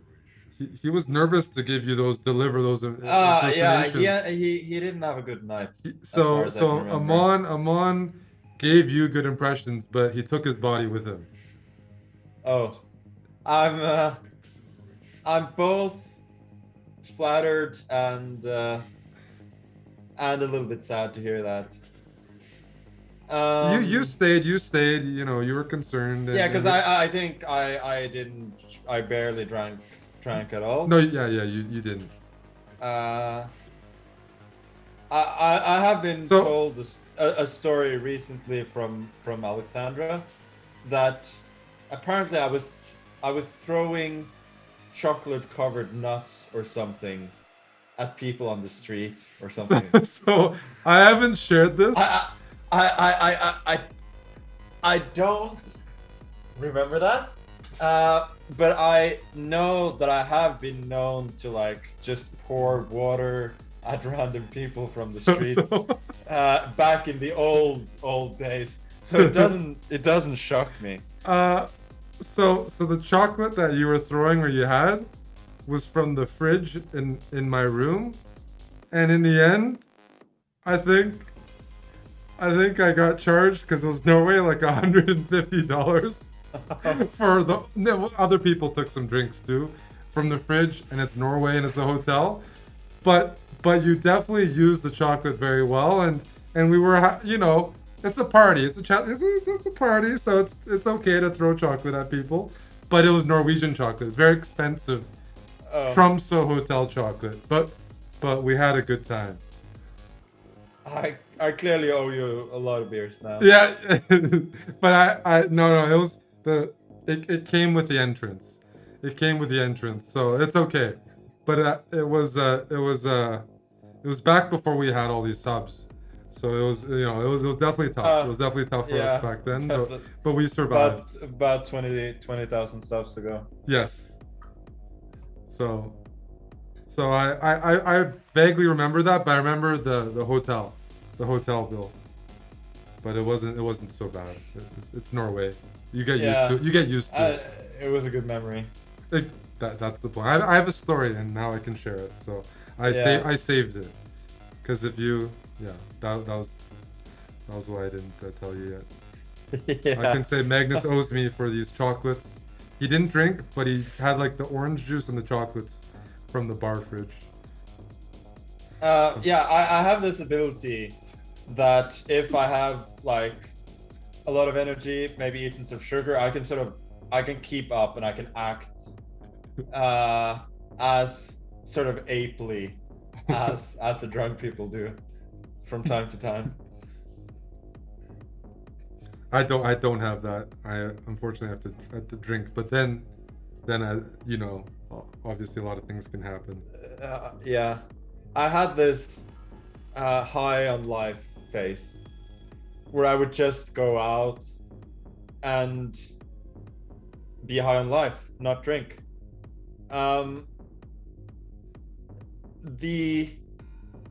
The funny thing about that is that I would get somewhat hungover from it. From the sugar? Yeah, from sugar, and I don't know. I think it was a placebo because my body was used to whenever I would go out, I would feel it the next day. So even though there was no alcohol, my body would still react. Probably some lack of sleep happens as well. Yeah, I guess I was like that at some point. I was taking some like gym pre-workout stuff, which, you know, it's got a lot of caffeine and sugar and stuff, and you get pretty high from that. Yeah, but the crash is tough. So it is. Good thing for me is that I very rarely drink any coffee or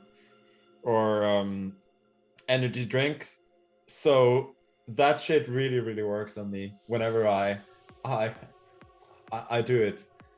how do you do that though? You always get, I know you always like sleep like a fair amount, but that's pretty impressive because there's very few players who operate without caffeine. No, it's just that when you've never had a proper job, you don't get used to needing caffeine. Yeah. So I'm the way I approach is that, yeah, if I'm tired, I'm probably just gonna be tired and not work as well. Do you take naps? Can I ask that? I take naps, but I didn't before. So no, not really. Okay. Because that's good that you don't take. It's sort of like not taking caffeine. You're not dependent on it, so it's a good. I think it's a good thing overall. I wish I was like that. Yeah, I wish I could nap better actually, because I will lay down for half an hour, 45 minutes, but I usually can't fall asleep in the middle of the day. But I will relax, but obviously getting just a little bit shut eye would help. Yeah, no, I'm pretty similar, but in Spain everyone takes naps, so we got used to that a bit. Oh, did you live in Spain? Yeah. When we moved to Europe, we moved to Valencia. Oh, Valencia is a really underrated city. Yeah, no, I would say, like it's been completely transformed. It's really quite livable. Yeah, no, it was. I mean, it got more livable, but I think their football team got a bit worse over. They've had a lot over the years, but yeah, no, definitely a nice city. Yeah, I went to the Copa del Rey final in 2011 in Valencia. It was between Real Madrid and Barcelona. And the stadium there, the Mestalla, is really old, and maybe they have a new stadium now, but the old one was really old fashioned. But the acoustics in the arena were kind of good, so it would still get unbelievably loud, and the ground was shaking and everything. So it was a good experience. I've not been to any of those matches. That's on my list. No, I mean, if you were in Valencia, I would go there just for the ambiance. Okay, good to know. I think the tickets are pretty cheap there with how it is from what I heard. But yeah, I think you can get decent tickets from, at least you could then, for €10. Wow. Okay. I mean, they won't be great, but you can get into the stadium. Meanwhile, Yeah, Fabian's putting this pressure on d6. Yeah, like we putting looked at. pressure on d6. 97, rook 81, rook e8. What's his idea? His idea is queen b6 next, and then 95. It has to be. Queen b6. Are we? Is it queen b6, bishop e3, queen c7, then 95? Is that what you mean? Yeah, that must be his idea. So it's white's move now, right? Rook e8 was just played. So, Yeah, so- I assume so taking on d6 just runs into queen b6, queen b2. king h1, or is that too lazy almost? Well, for Fabi, he doesn't play. He's not a. He'll only play king h1 if it's like the absolute best. Yeah, no, I think king h1, queen b6.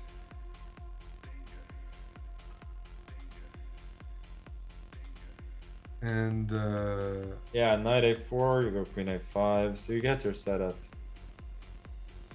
Maybe you can try and play b4 as white. yeah, I'll take another coffee. Thank you. Keep them coming. Yeah. It doesn't do much for me anymore, but it feels nice to just have something to sip on. Yeah.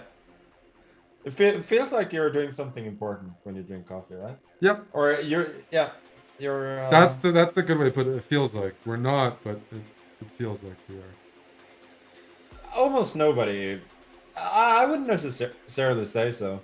A lot of people tune in. A lot of people are entertained. So I Yeah? think it is. Yeah. Okay. I think it is. I think. Well, it is. I wouldn't wake up that. I pretty much didn't sleep, so I'm glad that's the case. That people are appreciating it. Yeah. It's, and you have a team there for everything. we do, and because we're on messed up sleep schedules. But Dan came up at 4 a.m. He didn't have to. He could have done it at home, but he came by. He drove here to help set it up. You know, so the guys are working. They are working. We did the World Cup a couple of years ago, and it's always at this time. It was in Russia too, and it's like Yasser was here in our house for that actually, and it's like we told ourselves never again. At least for like World Cup's like 1 month long. At 4 a.m. Oh, yeah. It was just too much. It was just, but for one day or whatever, a few times it's okay. And maybe there wasn't like a huge demand from your I imagine like if there was a huge demand from your Exactly. fans, it would be a bit different. No, people, yeah, exactly. People, yeah, there's a lot of commentary, but our viewers are more degenerates. They like other stuff than just commentary. Yeah, this is a little bit too soft. Oh, this is fine. No, we're talking about stuff. This is fine. Yeah. Although you can please. tell they have pent up energy. Looking at your chat, everyone's got that energy right now. They're all ready to jump in. There's a ring. Well, we're predicting most of the moves in the Anish game, but I like Fabi's position for what it is. Also, like the position we have her after b4. So king h1, queen b6, b4. Is that what you're looking at? Yeah, knight e5. I'm really attracted to knight a4 and then knight c5. Ah. Nice. Because the real problem for white is that knight on e5. On c5. Okay. Sorry, on c3. That's the problem piece, and once you bring that knight into the game, then it looks really good. Queen I c7, like this. Queen c7, knight c5, bishop f6.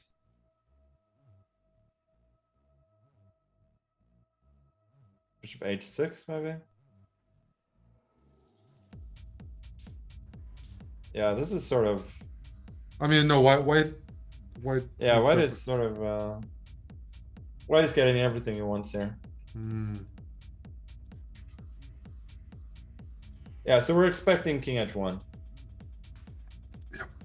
But then again, Fabi doesn't make He's gonna look at all the other possibilities. Yeah, he doesn't make these decisions very light-hearted. So, which it is a trade-off. So by going king h1 immediately, you save time and you save energy. But maybe if he finds out that b3 is more precise or b4 immediately is more precise, or something like this. I'm sure he doesn't spend a lot of time calculating bishop d6 because that simply doesn't seem to work. But he's looking at all of these other subtleties. I'm so used to playing rapid now. I would just go king h1. Yeah, no doubt. Because I'm thinking I need to make that move anyway. And I'm not gonna spend a lot of time looking for anything slightly more precise. I'm the same. So Yeah. very intuitive king h1. It is difficult though, because it's hard to get a proper feeling for when you really need it and when you're just wasting time. Well, Fabi, speaking of rapid, he didn't play most of these rapid events, so he's No, he's certainly in full classical full mode. classical mode. Yeah, definitely. And I mean, he's simply somebody whose style doesn't lend itself to rapid that much, since he's such a deep thinker. And Anish can be a little more superficial sometimes. Yeah. At least compared to Fabi. So I'm sure Anish is somebody who he would just go king h1.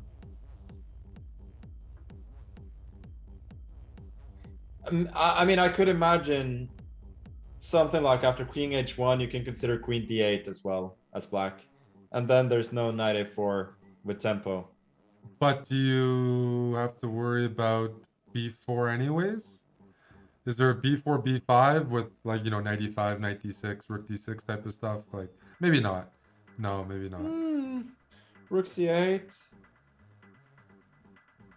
Sorry, let me look at your position. No. Oh yeah. Yeah, no. Yeah. Well, after b4, what did you go? Rook c8? b4 knight e5. Oh, knight e5, So, yeah. b5 and king then rook h1, c8. queen b8. Yeah. Okay, so after knight e5, is there knight a4, knight c5 still to try to set up? Yeah, you could. But then at least you don't win the tempo. Yeah, no, I guess bishop f6. That's a big tempo. That's a big tempo. You might have a5. Yeah, I guess after bishop f6, there's still bishop h6.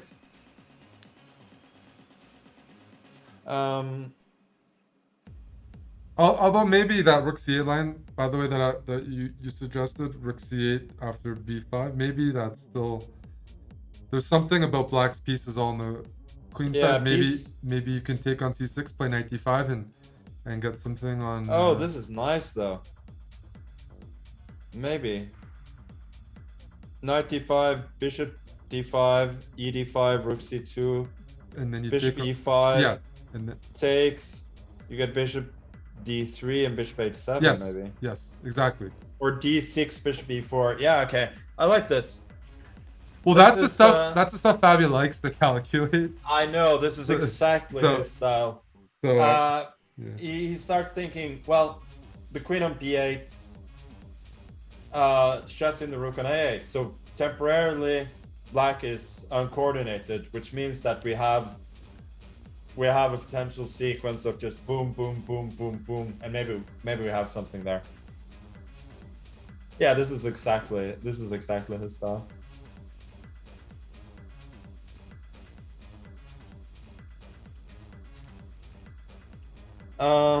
No, I love this idea, b4, b5.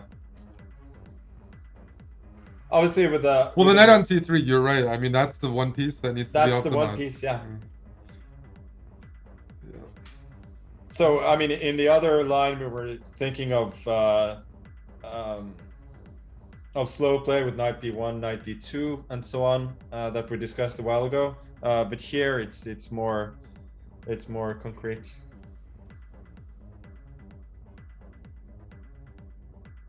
And maybe if he goes b4 immediately, it does force He does force queen b6 and knight e5. Unless black wants to give up the d6 pawn, which looks... Sorry, b4 before king h1? Yeah. Okay. Right. Okay, to threaten. I don't like this position as black. The more I look at it, I don't see. I see a lot of pressure here. No, again, superficially it looked fine, Yeah. but Take on f4, bishop e6, very standard, but this isn't equalizing. You don't get. Usually, you get a knight on e5, you're happy, like, or you think you're happy, but here it's not enough. It gets dislodged. yeah, it does. White just has... You just don't have the time here as black, it seems. Meanwhile, I think Nepo is doing well here. I had a feeling this might happen. This is not how the two bishops were supposed to go. Something went wrong here. Yeah. What? How do you mess this up? If you compare the position that you have now to what you had 15 minutes ago, 15 moves ago, it's very clear that black has made a lot more progress than white has. And mind you, I don't think white is particularly worse still. That's the power of the bishops, that you're almost always fine, but no. I mean, at this point, every single black piece seems to be better than white's, and d5 and c3 sort of equal each other out, so cancel each other out as weaknesses, so nah. I don't see it. Well, there's also a big time difference too. Oh yeah, Jan's been making his moves extremely quickly as per usual. This and Ding has gone queen c2, b5, rook fe1. So that's what we expected for sure.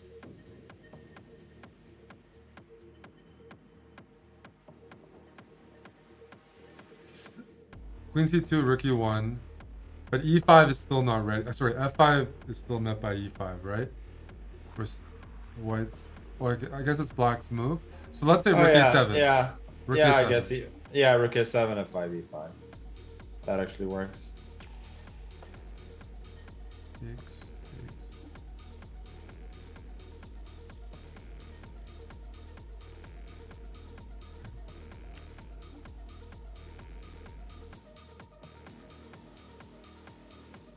Yeah, there's just nothing for white there. So I'm guessing he has to... Maybe you can take on c4 now? dc4, f5?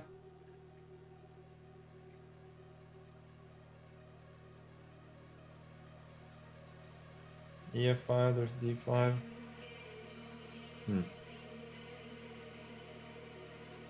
Looks a bit scary for black. If bc4, I think there's also f5. Or even, yeah, maybe even knight c3 and b5 to come. I don't know.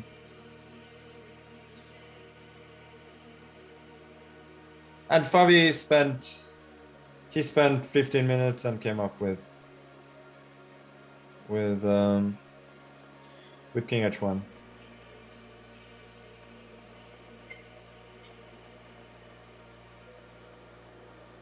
Which I guess was logical, but b4 actually looked kind of good.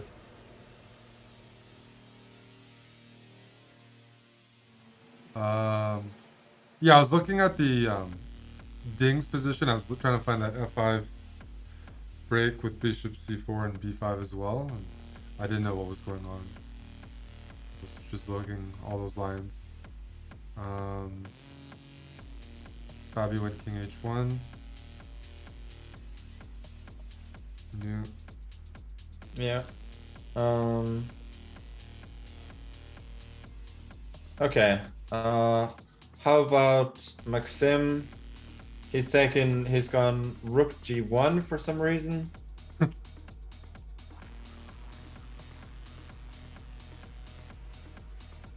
Yeah, that does. Got the bishop pair, and he's hard to mess this up. I guess. Yeah, but I don't love GF. Somehow I prefer this rook e1 take. Oh, and keeping the take with isolated pawn, right? And then pushing Yeah, it? keeping the isolated pawn, pushing e6. Look more dynamic. So now he's traded on c4 as well. I lose, well, in Blitz, you know, you play e5 at the wrong time, black plays like knight h5, knight g7, and they somehow get a blockade Yeah, sometimes. sort of black gets out of it, yeah? It can happen. I guess the question here is, how does black play, like, concretely? How do they get their king castle? No, I think just castles, e5, Knight h5? knight f5, And then is it something like rook ft8, bishop moves, rook ft8. Yeah, that's what I was like. Rook d7 doesn't. No, I don't like the pawn structure is a little. Okay, so let's say bishop knight h5, bishop e3, rook fd8, right? And then I guess Well, like takes bishop a7. oh. I'm not so sure about this though. I was just looking at king c2. I didn't look at the pawn, but we should look at it. Takes. Yeah, I think we should. Obviously, white is better. Like even if you go king c2, a4, push f4, brings the knight around, and you just keep your bishops. But still.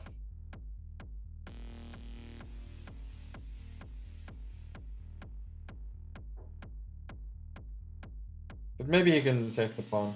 Yeah. But let's say you can't take the pawn. Out of curiosity, like how do you think the end game is? So black castle, let's say e5, knight h5, bishop e3, rook fd8, and king c2. King c2. Okay. Yeah, knight g7. And then like I was looking at f4, a4. Yeah, let's go a4. Okay. How do you deal with the a7 pawn? No, it's a good question. Knight f5, bishop f2, bishop h4 maybe. That was bothering me. Bishop h4 was bothering me, but yeah, that's annoying. I would mess this up. I'm already messed. I thought there was gonna be a lot more from the opening, but yeah, and I think he should have. I really think rook g1 was the culprit there, and he needed to. Rook g1 is sort of saying that gf3 is very good, right? You're provoking it. You're spending an extra move on it instead of the rook e1 and e5, which is sort of direct and in the center.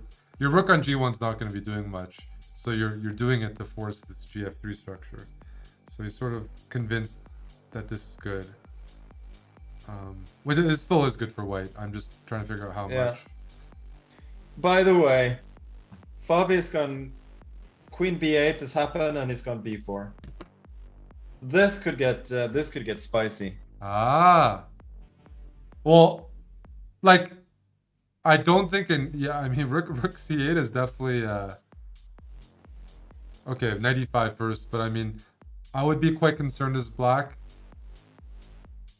to be calculating some of those lines where you feel like this might work, but at the same time putting a rook on c8, queen on b8, rook on a8.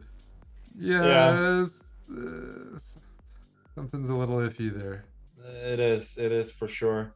I'm guessing if Anish goes a5 here, white will just go b5 regardless. You don't. That looks really good for. Yeah, you don't even look at the pawn on d6. So I don't think he has a lot of choice. I think he has to go knight e5, and then he'll have to deal with b5s now.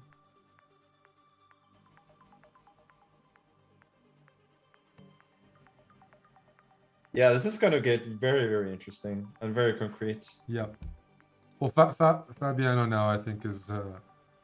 I mean, the big decision was. Yeah, the big kingside. decision was made on the last move. So yeah, castle kingside and then b4. It's just what he needs.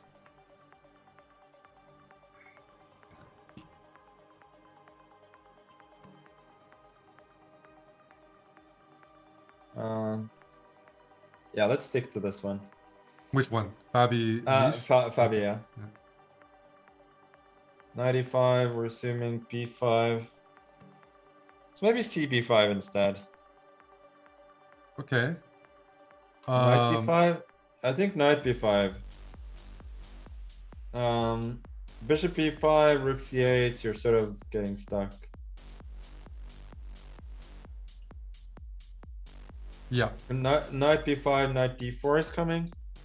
So I have a question. After bishop b5, rook c8, is there bishop takes e5 and bishop d7 there, or probably the double e pawn? It's not unfeasible.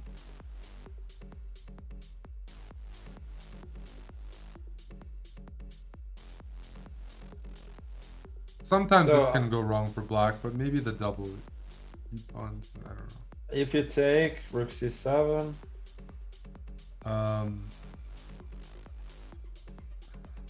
takes knight d5, or take knight d5, queen d6. Looks okay for black. yeah, that's I mean, Maybe you could A4? also or queen f3 or something. I don't know. Is there anything to be said for white there with the knight on d5? Maybe a little bit, but I don't think too much. Okay. I mean, your I trade queenside pawns are too scuffed. Maybe black can also consider just going rook c5 instead of taking on d7 and just keeping the knight out of d5. Take e6. And probably white maybe shouldn't trade rooks. So you can try to get knight d5 with the rook on c7. So like rook d3 and then play knight d5 and try to keep the pieces on the board.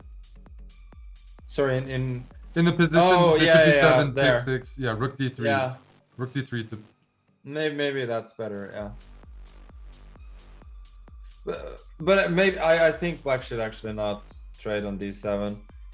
If he doesn't lose immediately, then I agree. No, like the double e pawns, maybe rook c5 or rook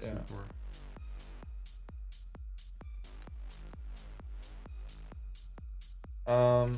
And also I was thinking of bishop b5, rook c8, knight d5. Maybe black can just take it and go bishop f6. And that's a little too solid.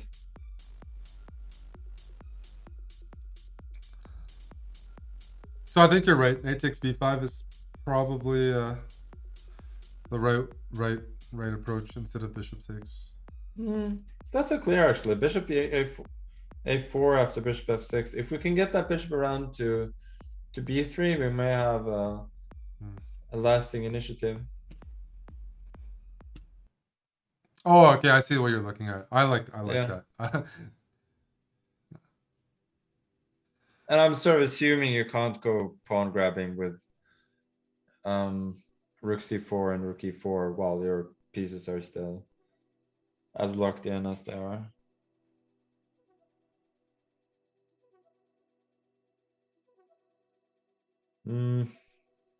Very interesting. Don't know why Anish is thinking still. I think he has to go 95. Good or bad? Otherwise he's just giving up a pawn for, I think, really iffy compensation.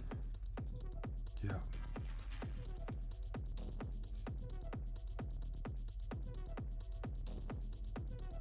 Yeah, so he has gone 95.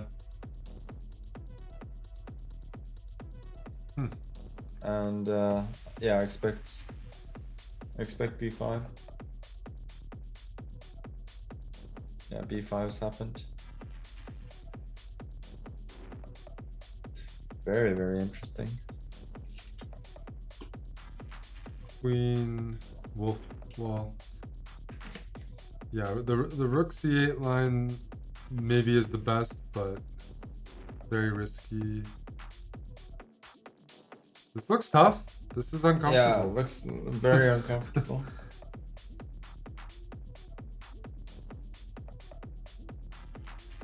The one good thing for Anish is that he's good at calculating. He can sometimes make poor choices when he has a lot of choices that look sort of equal, and he might not be evaluating them well enough. But when it comes to concrete problems and calculation, he's usually very, very accurate. So in that sense, the position suits him. And if there's a concrete path out of this, he probably is going to find it. Do you mean, does that apply more when he's defending, like he's concrete at defending, but when he has the initiative, he's pressing, and there's a lot of good options, he doesn't, you know, always pick the most. He doesn't maximize, or Yeah, that's sort of me applying sort of maybe. Yeah, I think that's not inaccurate at all. I think he does sometimes. Yeah, he does sometimes not play the most forcing lines, or he just wants to keep improving his position to the maximum, and he sometimes does feel the moment, miss the moment there when he's better. But I think that goes for a lot of people. When you're defending, it's easier to defend when there are concrete lines, and when you're attacking, you don't want to. You sometimes don't want to calculate too many lines because you want to keep your advantage without risk, and you think that you can always cash in later. True. And sometimes you can cash in later, and it's the right choice. But sometimes, yeah, you just miss your moment. Fabi is certainly not somebody who usually misses his moment. Like he feels these things very well. Yeah. And yeah, now he has gone for the most concrete line.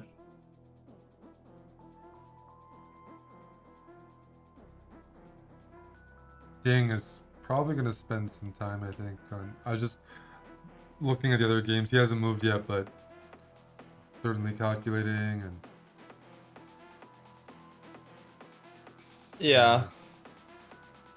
There just aren't many breakthroughs there.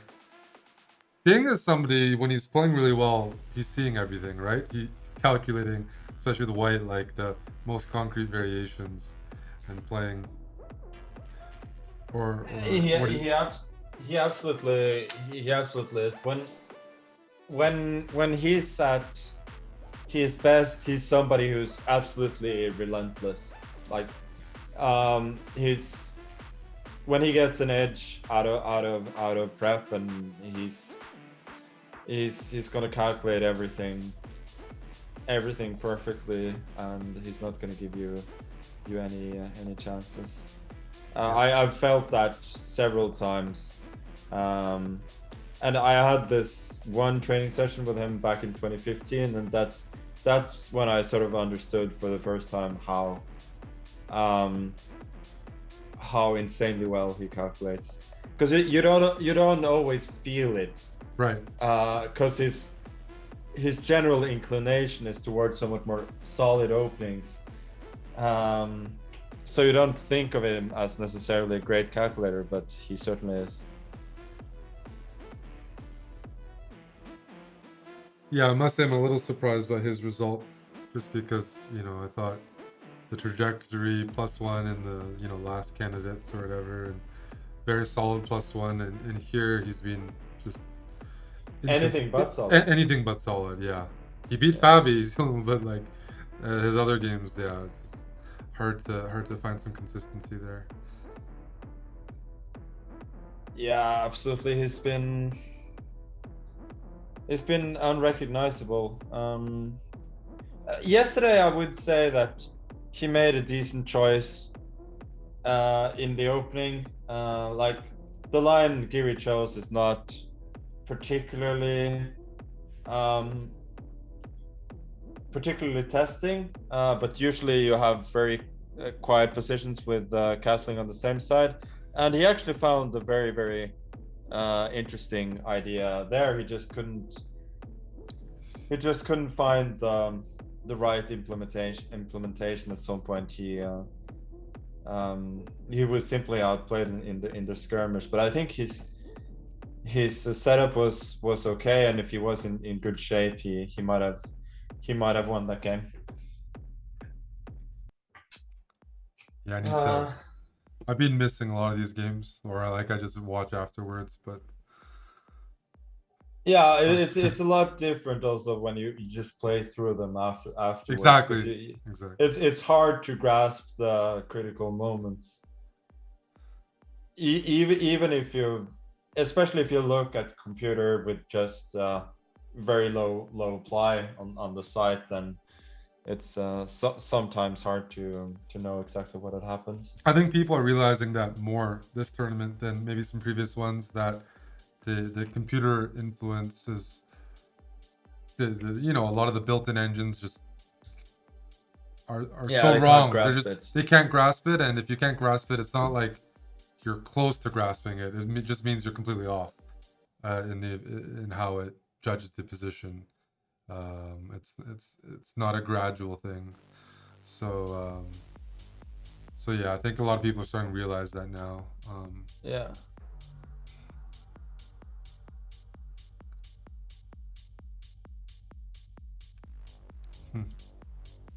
Let's see. What else is going on?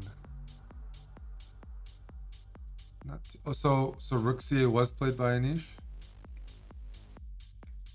Oh. The very first variation we looked at. Yeah. So BC6, Rook C6, and Knight D5. Knight D5. You can't take it, I think. So if you go like Bishop F8. Bishop F8. Yeah. What's the? And chill.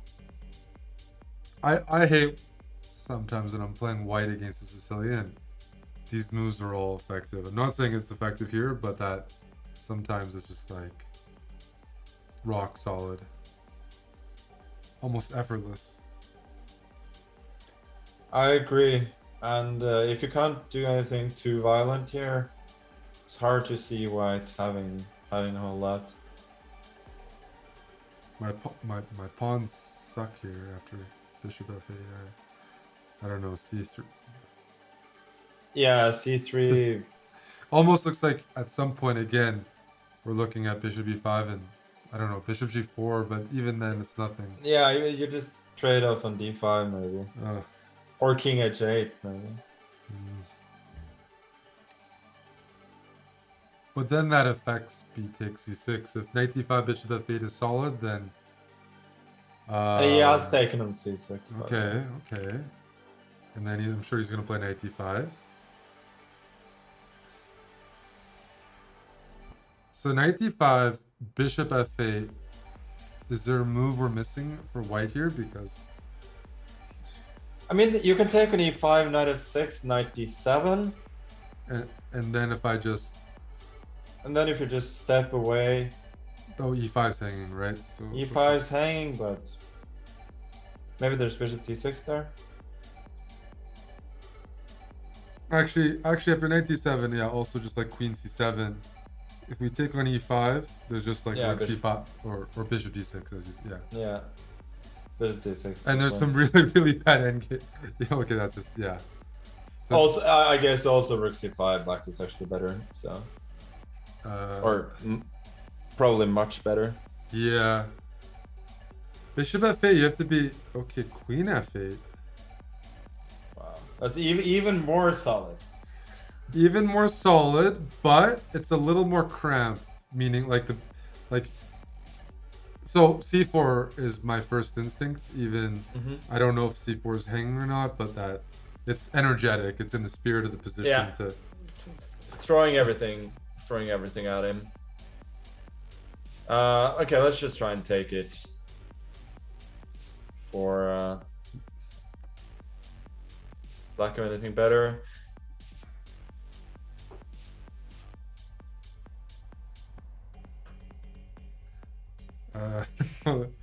Is there like a bishop h6 or no?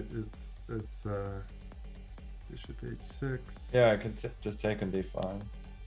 ed. Well, is c5. taking on d5 dangerous ever? Is there ever a bishop h5 or no? I guess not. There's knight e5, huh? Okay. Okay, I was trying that. Yeah. But Fabi has to find something pretty, like the pawns are terrible for white.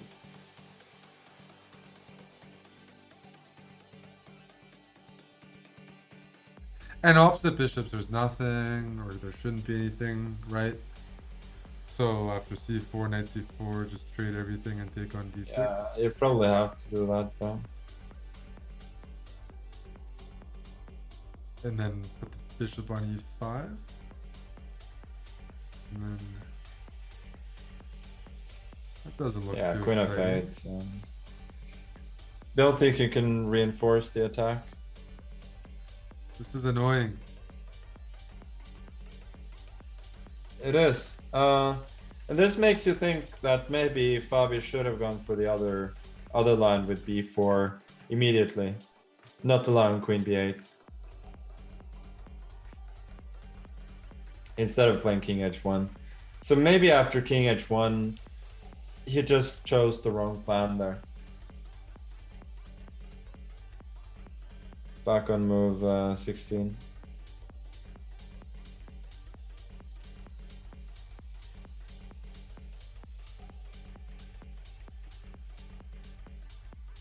Yeah, for queen of 8, there's just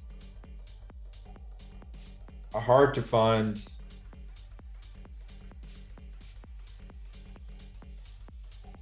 Okay, so knight is okay. I'm just throwing it out there. Knight e7, queen e7, rook d6. Then I was just showing that. Yeah, queen d6. Yeah, queen and d6, queen f8. f8. Yeah, you don't have any real. And your pawn structure is just terrible. It's not the. If we could get that pawn to c5 and bishop on d6 and then play we're e5, talking. then Yeah, play e5. yeah, you don't have any attack here. No, you don't have anything. Bishop c4 is coming, trading off.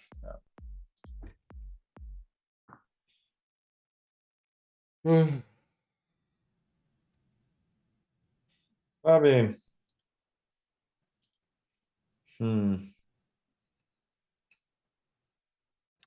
So if this is a must-win game for him, I mean, what move do you choose here that just keeps the game going? Like, is there like a c3 or Yeah, maybe bishop c3. d3? I don't know.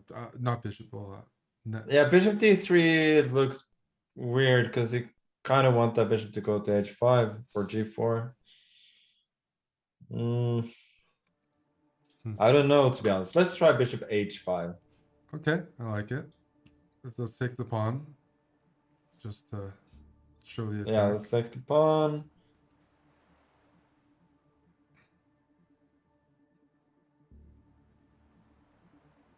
Yeah, I don't know. You can take an e5 twice, but I don't think you have any. Oh, you have a threat of knight e7 and then bishop f7. Even So there, like what? Bishop d6 after, or no? Yeah, bishop d6. Bishop d6, queen g. I don't believe. 8. I don't believe. h6. Has something. Yeah, h6. Yeah, I mean you're fighting to equalize there. Yeah, I don't think you can equalize.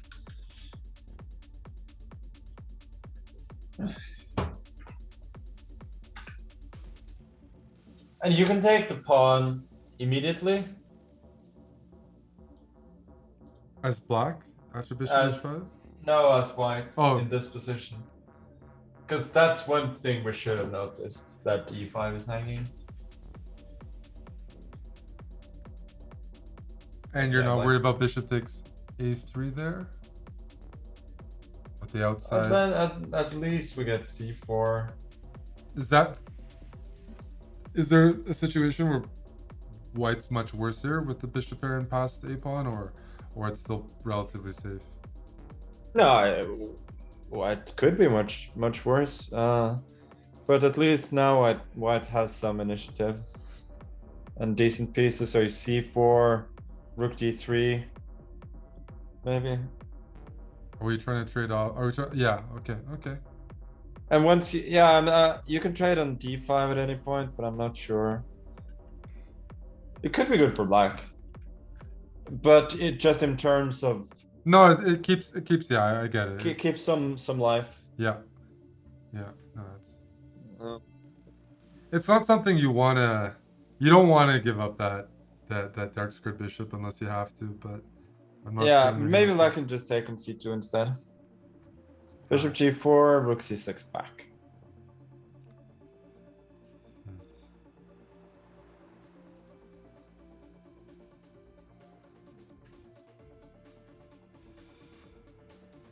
So there's been a bunch of trades, by the way, in the Wang Hao and Nepo game. And I guess my only question is, can Jan win this game? Because Wang Hao's getting a little bit of time trouble, nothing bad. But like, it can be very, I don't know, like, I would be kind of frustrated playing this game this way where you get nothing with the two bishops and you're fighting for, I don't know, there's some sort of d4 move coming in, or, you know, like. I mean, first of all, how is that knight still on f1? Well, that's how exactly. Yeah, No. This is pun a intended. very ugly position. Even though there's limited material, and black's down a pawn, just to clarify, but like, or sacrifice the pawn, but like, it's just it's very unconvincing. Knight on f1, bishop on h3. No, doesn't give a good impression.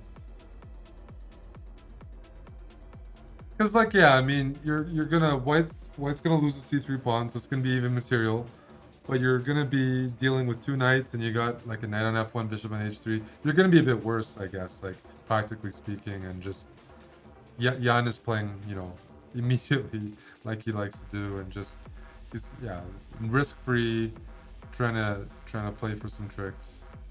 Not very pleasant. No, he's clearly handled this a lot better than Hao has. Rook b3 though in this position, does he run into d4? Yeah, d4. D4. Yeah, I guess it does. Yeah, and you're in big trouble. Yeah. We were discussing the bishop on h3, and it's not a good bishop. That's not a good bishop. I mean, just imagine the bishop on d3. Yeah. White would go rook b3 and be at least fine. True. Very true. Wow. So I mean, that's a nice position to be in. Black as a tournament leader, whereas only the two results, I think, from looking at that. Most likely a draw, but just that. Yeah, this is really a disaster for Hao, what's happened in this game. Yeah, you don't see a position from this opening turn into that very easily.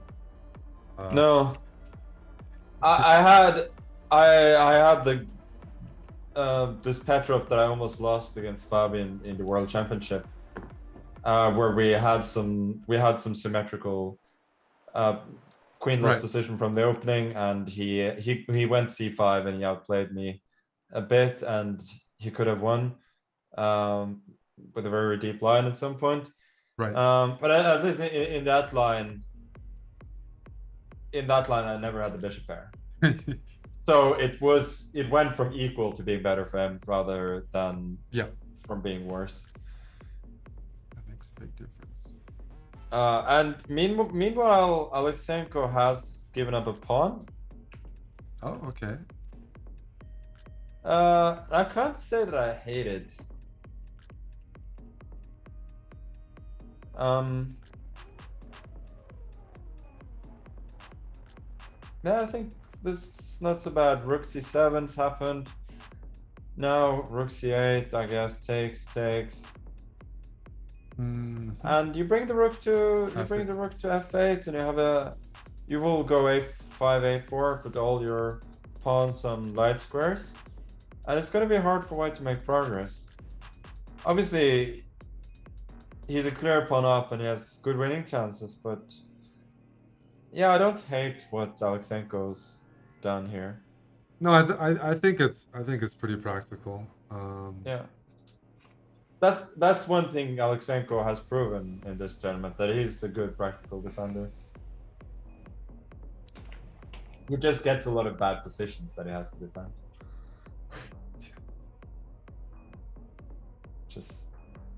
It was not shocking in this field. It's just that it's also not ideal. Well, this will be a long game, but yeah, I mean, Aleksenko was also low on time from the opening, so if he didn't go for this line, he would have every move had to sort of like solve the position. Like maybe he thought it just would have collapsed in against the two bishops. So it definitely makes a lot of sense. Yeah. Just to update, Grishuk has he's traded on b4 and traded on d3, and now we're just gonna get one of those typical positions where white is slightly better and black has zero counterplay, but white usually doesn't get anywhere. So how does black deal with f5? I think bishop f6 is reasonable. Yeah, I don't see how you're ever getting. And then then the 95, the structure of the take. Yeah, 95, and maybe you don't. You don't even have to take. Yeah, that's. Maybe you go h5, solidify the structure, and you just sit. It's a little bit better for white. Probably you wait to go 95. But yeah, it's generally hard to make progress there. Grisha clearly, if he's gonna have any chance to win the tournament, he needs to win. But he seems to go for a waiting approach, where just hopes that Sting will go crazy at some point.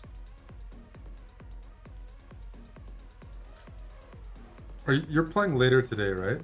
Yeah, I have to go pretty soon. Yeah, no, just. So yeah, I have to prepare, eat, and rest a bit. What time does that start, so that all your fans can tune in? Yeah, it starts at 7 Norwegian time. In 3.5 hours, you can watch it on TV2 in Norway, as well as Chess24, Twitch and YouTube. There are many streams in many languages there. So it will certainly be worth tuning into. Especially after your show will, I think, eventually end, right? Oh no, I might, like, the whole house is passed out, and the problem with staying up is I hope somebody stays awake with me, but I think everybody fell asleep, so now it's gonna be much harder for me to stay awake. So after you go down, I won't last till the end of the round, most likely. No. Well, maybe I'll try. Maybe I'll try, depending on how our viewers are, but it's not easy, especially because I have to, like, there's like a big UFC card tonight, so I wanted to like sleep again and then be very. There's 3 championship fights in UFC, so it's like a big night, and I'm gonna be, yeah. So you gotta be. I gotta have some energy, but we'll see. Yeah. We'll see. Yeah, it's. We are gonna have some long games though. I wasn't sure. Like MVL is gonna grind that for a while. They're gonna make the second time control. People are gonna have to sub a lot to keep your exactly, but that's why I have to say it now, so they know in advance what they need to do. But It was still, And guys are loyal, so they will probably do it and mess up your whole that's okay. UFC. It's at least those events start at like evening time, like Yeah. 8 p.m. or 10 p.m. So it's not too bad, but I have to make them feel like they're inconveniencing me a lot. Yeah. Okay, is there anything happening at the moment? How is thinking? Yeah, Bashir is thinking. Fabi is still thinking. I think this is probably a good time for me to head off then. No, that's fair. Yeah.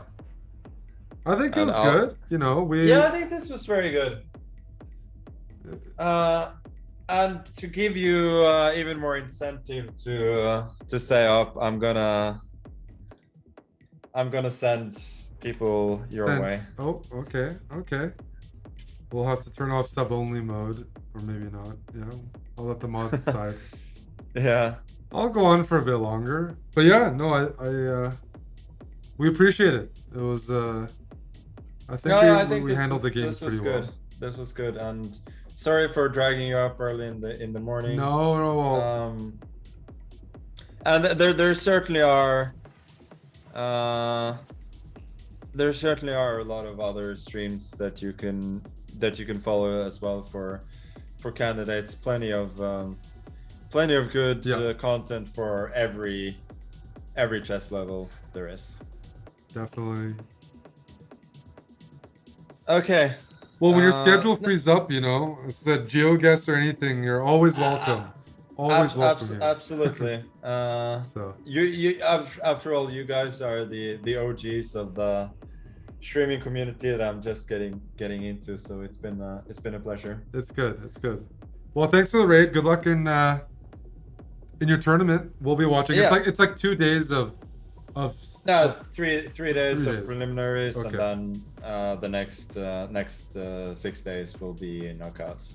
So it's a lot of good action, and it will continue after we start each day after the candidates finish, and it will continue for a couple of days after the candidates finish as well. It's a good time zone for me. Okay. Okay, thank you. Thanks, Magnus.